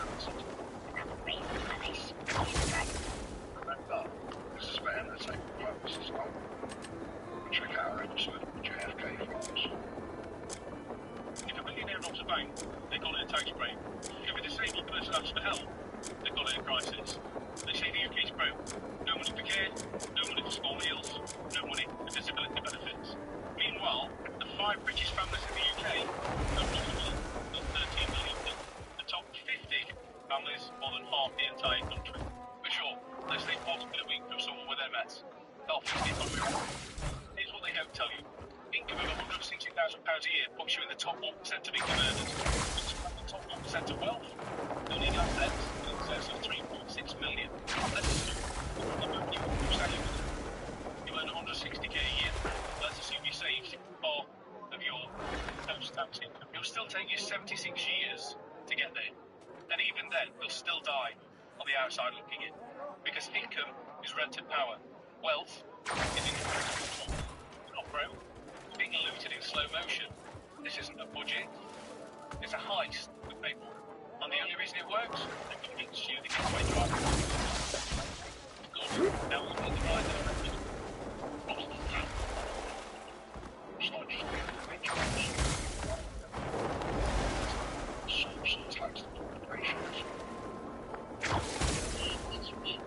The most important research outfit in the world, Oxfam, located in Britain, keeps track of this, gave their annual report, and it added up the experience of the roughly 2,000 billionaires that exist in the world today. Across the year 2024, just ended, collective wealth of billionaires rose by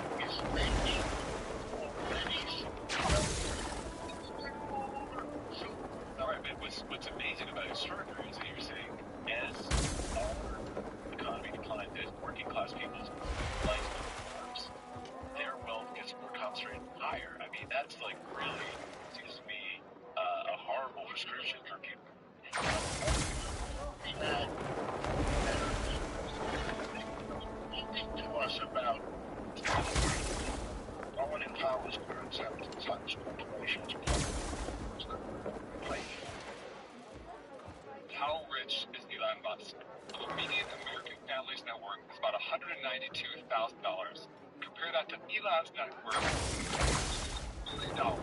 That's a big number. Into perspective. If you go to buy this Frappuccino, it would cost you $6.45. Proportional to Elon's net worth, that would be like spending half of a thousandth of a penny if you bought the top-of-the-line Cybertruck. This monstrosity would put you back about $93,000. To Elon, if you wanted to buy an average home in America, assuming you could pay cash for the entire thing, it would cost you about $375,000. For Elon to buy this home in cash, he would have to fish out of his pocket 29 cents.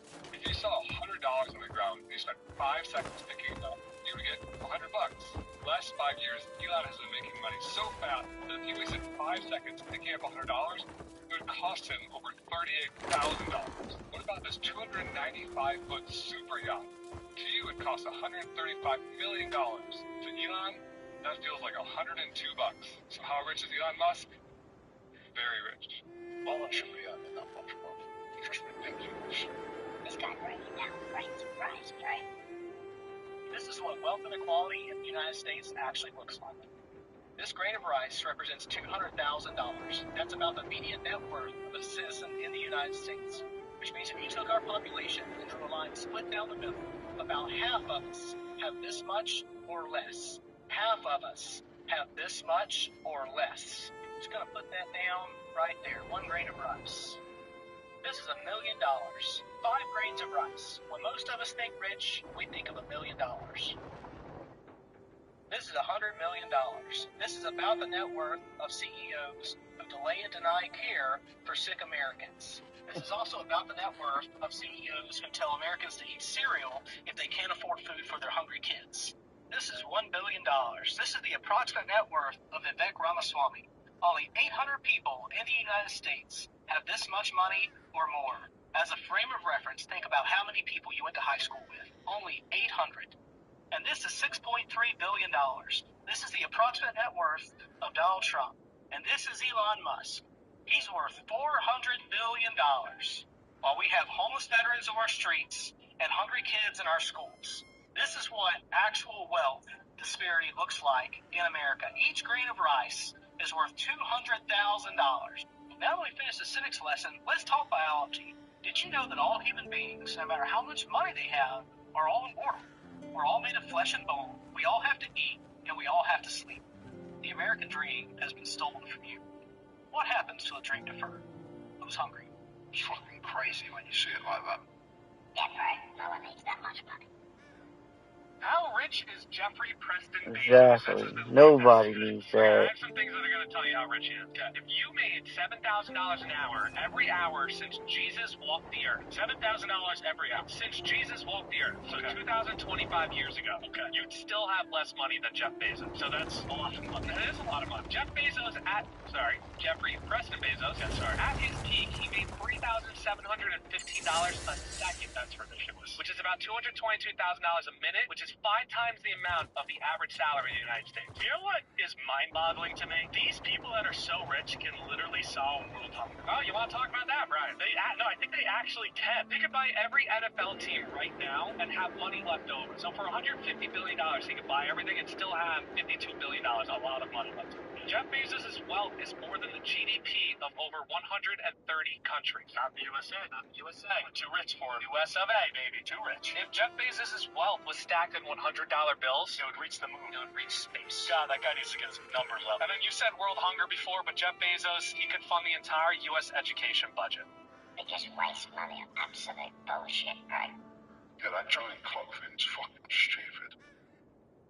Can you explain what the 10,000-year clock is? 10,000-year clock is a physical clock of monumental scale. It's about 500 feet tall. It's inside a mountain in West Texas in a chamber that's about 12 feet in diameter and 500 feet tall. 10,000-year clock is an idea conceived by a brilliant guy named Danny Hillis way back in the 80s. The idea is to build a clock as a symbol for long-term thinking. It ticks once a year, it chimes once, every 100 years, and the cuckoo comes out once every 1,000 years. So it just sort of slows everything down. It's a completely mechanical clock. It is designed to last 10,000 years with no human intervention. So the material choices and everything else. It's in a remote location, both to protect it, but also so that visitors have to kind of make a pilgrimage. A cuckoo comes out every 1,000 years. What the fuck?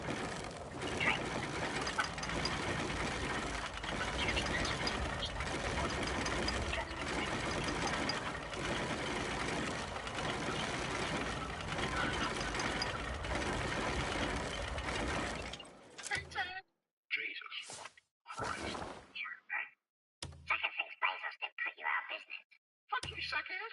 We had a deal with Bezos and he fucked us over. He used the money to fake trips to space, bro. I know it was fake. Oh, shut up, I've had enough. Jeffrey, sort yourself out. You gotta stop hanging around with him. You're right about Bezos, bro. Amazon totally screwed Toys R Us and put them out of business. Back in the 2000s, Toys R Us made Amazon the exclusive retailer for their products. But in true douchebag fashion, Amazon broke the deal, letting other toy sellers on Amazon too. Toys R Us then sued and won $51 million, but it was already too late. By this point, the $51 million was just a cost of doing business for Amazon, and Toys R Us was left with no clue how to sell toys online. By 2021, Toys R Us closed their last store, while Jeff Bezos launched his Blue Origin rocket into space, rubbing salt in the wound. He's taking the piss. Can't believe he took out Toys R Us. So what we're going to do is we're going to sign for Toys R Us to sell all of the land under every store they own in the United States. You know what we're going to have them sell it to? Our sister firm that we also own, that's our real estate investment. We're going to sell it to ourselves for cheap. We're going to lease it back to them for expensive. So now they have a lease they didn't have when they were still successful. So next, we're going to look at all their warehouses where they have back stock that carries them over in economic downturns. And we're going to sell that to a liquidator, all of the extra stock. And we're going to sell the warehouses. Maybe to our real estate investment firm, we can lease those back too. All of the infrastructure that Toys R Us had built over 100 years to become the successful powerhouse it was, they decimated in literally 2 years. And at the end of that, Toys R Us can no longer weight off my chest. That's about it. All of the assets that Toys R Us have left, Here you are. If it isn't the hero of the house. Fire sale. And you know who's going to buy it for pennies on the dollar? One of our sister private equity firms. And they're I going to get truly don't know how to thank you enough. And then we're going to go buy Macy's and we're going to start over again. Oh, come now. No need to be modest. I dread to think what we'd have lost if you hadn't turned up. What a relief. Please accept this. It's very special to me. And I'll be sure to tell His Grace what you've done. 50,000 homes by 2030. I'm certain he'll be glad to hear it. What we're seeing right now is massive institutions buying all of our homes across the UK, right? We're not going to live in a society where you can own your own home. You will just rent. We'll become a society of rent. And that will probably happen over the next 15, 20 years. It isn't like this is probably one of the last buying cycles you can have. And what's sad about that is that if you are, 85-year-old Paul, right, and you can't afford your rent this month, normally you call up your landlord, and despite what people say and media says, like most landlords are good, humane people, you come to some sort of agreement, right? But you can't call up a massive US private equity firm based in New York, right? And to them, you're just a line item, right? It's going to be really, really bad. It's already really bad. That's why so many people are leaving the country can't afford to live here. Did you hear our episode on BlackRock, bro? They own everything. So I'm in Bali, right? And one of the things you'll notice is everyone behind me is a Westerner with a laptop. These are called digital nomads. Digital nomads have become a bit of a phenomenon lately, of remote workers from the developed world taking their work and living abroad, often in poorer nations. If you want to become a digital nomad this year, let me explain to you how you can make that happen even in just 3 months. Now, I know on the surface this just looks like people having fun in the sun, but you have to bear in mind what's really going on here. These are talented entrepreneurial individuals who our country has spent 20-odd years investing in their health, to their education. We put to them. And now they're taking those skills and setting up businesses in countries that aren't Britain. Whole lot of foreigners. This is a bit of a pickle. They're avoiding taxes, right? When you only have a two-class system, the super rich and the poor, you can only work slave labour. You might be wondering, how does it do it? You know, how to get no taxes? How can you afford to build all this stuff? Slaves. It's slaves. I'm probably now banned from getting my digital nomad visa, so I'll tell you about it. So 60 to 70% of the UAE's workforce is very low-wage migrant workers, mainly from Southeast Asia. The workers that build the skyscrapers, that clean the 17-star hotels, and that serve you your matcha lupa latte. These lot are not really living the Dubai dream. They arrive under what's called the kafala system, where their legal status is tied to their employer, which means that they're not allowed to switch jobs. And when they enter the country, pretty much their passports get confiscated, and they can't leave. They do earn some money, but the money is terrible. Often their payments get delayed or just not paid at all. And they have no other option but to live in these crammed labour camps that look like prisons, that sleep 6 to a room after they've just worked a 10-15-hour shift in 45-degree heat. And the thing is, right, even Dubai themselves know that this model can't last. I'm telling you, bro, it's gonna be like the Hunger Games. He's right. If we don't tax the billionaires, that's where we're headed. In a zero-tax economy like Dubai, where 90% of the population are foreigners, and a majority of them are basically human-trafficked slaves, that economy it can't last. When only rich people are able to spend, and everyone else is just servicing them, basically the economy is unsustainable. We'll get more into that in a little bit. But next we want to jump on the plane and fly over to Singapore. Singapore is like the poster child for like the high-tech, clean, efficient country. They have very low taxes, but they are kind of interested in that the state owns all the land and they provide lots of social housing. But they too have a pretty dirty little secret, which happens to be also an incredibly poorly paid labour force of migrant workers. From the Philippines, Myanmar and Malaysia, and a good amount of them live in cupboards or laundry closet. That is literally Harry Potter, as they're like maids in their employees' houses. It's very weird. Amid calls to improve living conditions for foreign workers here in Singapore, experts say many issues must first be solved, such as changing mindsets and other practical issues. These lot can work up to 6 days a week. They get paid less than minimum wage. And while Singaporeans themselves may have good labour protections, the migrant workers are excluded from those protections. That's fucked up, right? People will be willing to pay tax if our quality of life is better. Countries like Finland, the Netherlands, and other Nordic countries have seen a rise in skilled migrants into their country. But these are places that pay taxes, lots of taxes, 50 to 60% of taxes. And yet people are being chained and forced to come into this country. Somehow they're walking in voluntarily. Who'd have thunk it? So you might be wondering, why is that? Well, you see, in these glorious Nordic model Scandinavian countries, the trains run on time. Childcare doesn't bankrupt you. Ambulances don't ask you for your insurance card before your blood type. Because in these nations, whilst life is taxed, it is actually livable, safer, and happier. And the thing about this is, it actually tells us like a sort of uncomfortable truth. The real crisis as to why people might be leaving Britain might not be because the weather sucks, and might not be because people are running from our taxes. They might be running from countries that take your taxes and don't really give you much in return. Britain, to me, increasingly lately, just feels like a hostile place to live. It always feels like it's out to fucking get me. Every time a bill comes through my door, I have a mini panic attack, because it's always £1,000 every time for some reason. I should say about parking tickets are insane. Every time I want to go get a nice coffee in town, I pay just as much for the parking for 20 minutes. So then sometimes when I, don't pay it, I get a parking fine of nearly £100. Our towns are visibly decaying, and just the rising cost of everything just makes life depressing. And on top of that, you see that the wealthiest people are getting so rich. It just feels like every big business delivers the lowest customer service possible. They're constantly cutting money. If something goes wrong with some product that you paid for, you spend half a day on their customer service talking to robots. And all of that, I haven't even begun talking about the weather. this country's dead, right? It's the banks and corporations. They're worse than gangsters.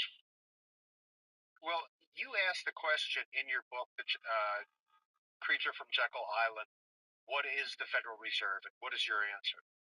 Well, what it is, it's a cartel.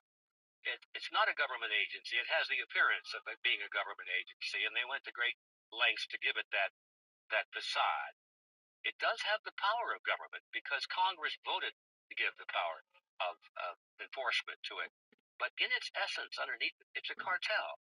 It's nothing different than a banana cartel or an oil cartel, sugar cartel. It happens to be a banking cartel. They got together, they drew up the rules and regulations for their own industry, to self-regulate their own industry is what cartels do, and then they sent it to Congress. They took off the label at the top that said banking cartel, and they erased that, and they said Federal Reserve Act. Congress passed it into law, and that's why we think it's a government agency, is because if you don't obey the rules that they set down for their own industry, you go to prison. And so it looks like a government agency. But basically the answer to your question is it's a banking cartel. We're bleeding the whole world dry. We gotta do an episode on the Rothschilds, bro. Well, most of us have heard of the Rothschild family. It's wild how few people know what they actually do and how they made their money. See, their wealth began with a Jewish man named Amschel Moses Bauer, who opened a counting house in Frankfurt, Germany in 1743, 280 years ago. And above the door, he placed a sign depicting a Roman eagle with a red shield. The shop became known as the Red Shield Firm, or Rothschild in German. And when Amschel passed this store down to his son, he changed his surname from Bauer to Rothschild after the store, and that is where the domination begins. Meyer scaled his father's business of dealing coins and lending money until he learned something that literally changed the course of history. He realized that lending money to governments and kings is far more profitable than lending money to private individuals because not only were the loans much bigger, but they were secured by us, the nation's taxpayers. So when you hear about governments in debt trillions of dollars, well, they are in debt to private central banks that are set up by the likes of the Rothschilds. So after learning this information, Meyer, who had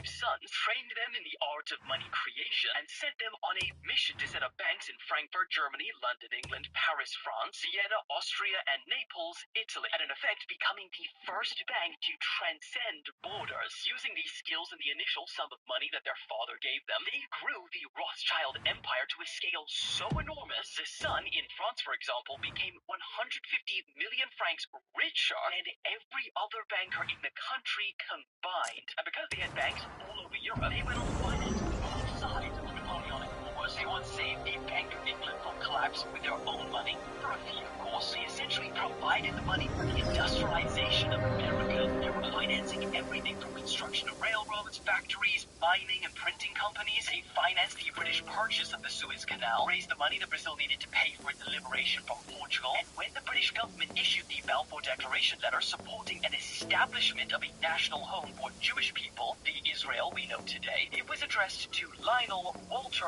Rothschild. And remember Meyer, the father of those 5 sons? Well, before he died, he said that he wanted to keep the enormous fortune within the family, so in his will he outlined a rigid system of succession whereby the title and property could only pass through the male line, and female descendants were excluded from any direct inheritance. But the problem is, this had the effect of encouraging marriages among family members. Between these dates, there were 36 marriages. Of these, 30 were within the family. Most of them married first or second cousins. Talk about keeping it within the family. Literally. Fast forward to today, it's really hard to see the family's true wealth because over 280 years, they've produced hundreds of descendants, many of which have started their own thing and many with little business ambition at all. Because there's endless tricks in business to hide one's true wealth, shelf these trust funds, assets not in your name, etc. We may never know the true wealth of the Rothschild family of modern times. Most people are looking to make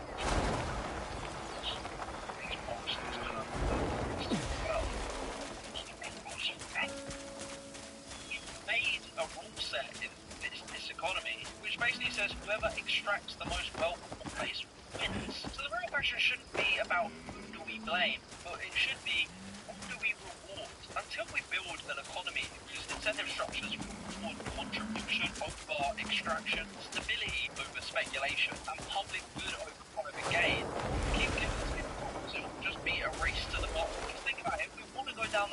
tax model. The competition will be who can afford to cut taxes the most. The nation that is willing to slash taxes the most and gut their public spending the most is currently winning because it has a small population, slave labor, basically a dictator who has control over an oil supply and who deliberately leaches talent from nations that build it. And you have to ask yourself a question, is that the game we want to play? Is that what we want to compete against? Do you want to live in that world? If you plan to compete with them in that game, you will lose unless you want to be as equally brutal. We need to build a brighter, more optimistic alternative. As a country, we need to rebuild the foundation that we have been tearing down for 2 years. If you build a country that prioritizes capital over people, don't be surprised when the people eventually try to leave. The revolution's coming, Brett. We'll have to save that for next time. Hold on, tell me about that again, away. The early Middle Ages isn't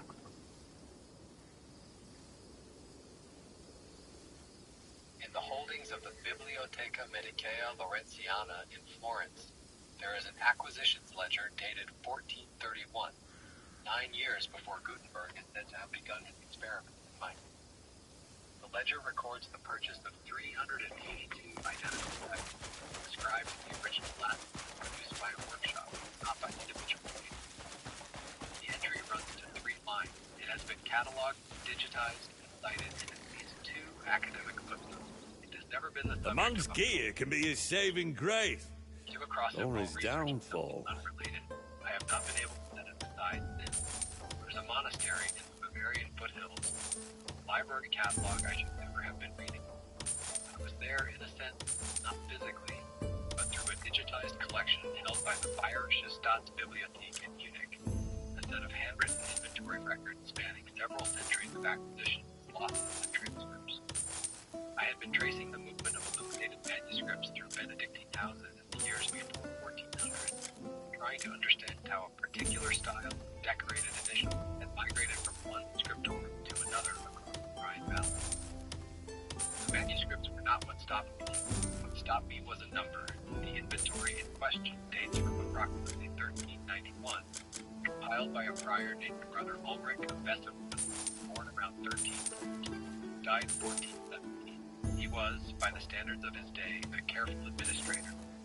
His entries are methodical, cross-referenced, and occasionally annotated in a second hand that researchers at the library's manuscript division have tentatively identified as belonging to a visiting Dominican inspector. The catalog is not dramatic.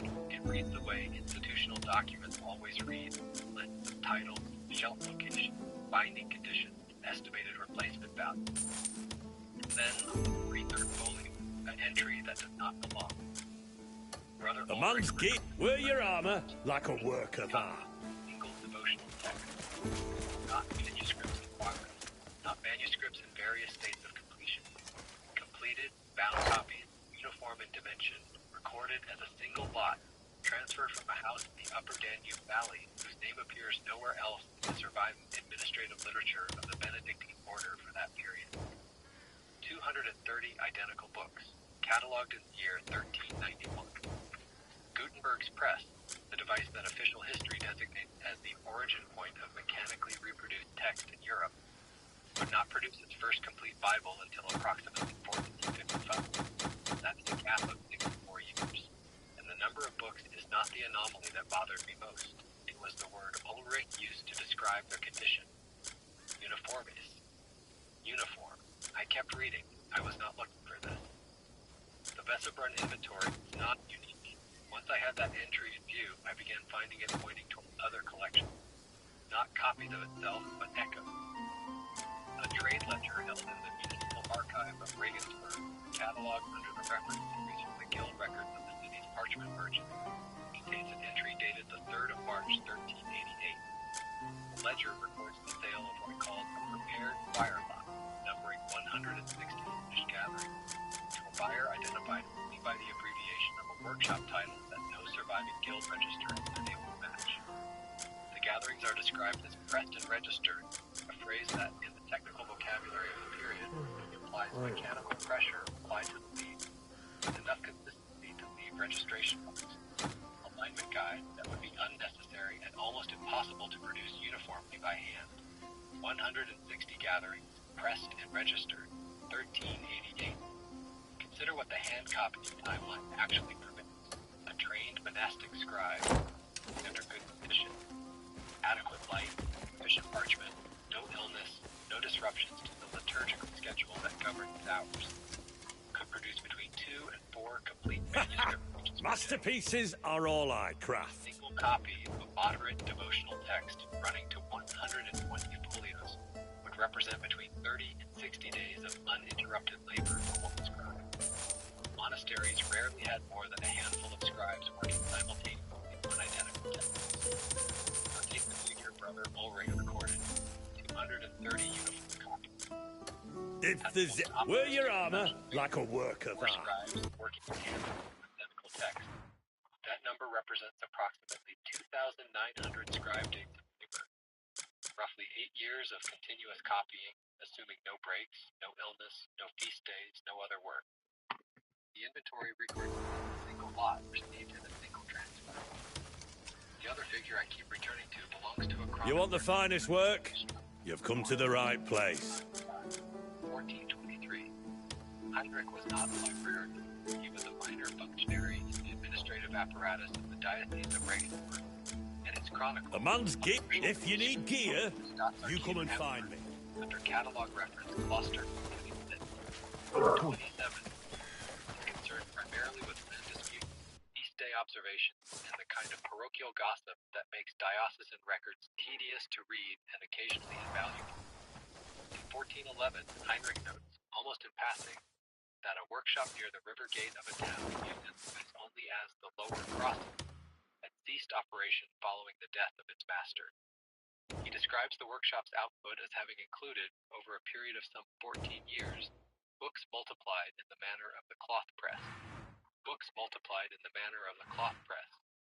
Heinrich was 52 years old when he wrote that entry. He was writing about a workshop that had apparently been operating since approximately 1397, 22 years before Gutenberg was born. The phrase sits in the manuscript unglossed. The Staatsarchiv Hamburg has held the proofing collection since 1841. Researchers have had access to the digitized binding aids since 2006. Heinrich's chronicle appears in the index. The entry on the workshop at the lower crossing does not appear in any secondary literature I have been able to locate. How many books were multiplied in the manner of the cloth press, and how many workshops, over how many decades? Before the name of a goldsmith from Mainz became the answer to a question no one was supposed to keep asking, the pattern does not begin with fire. Guys, I'm off the bed.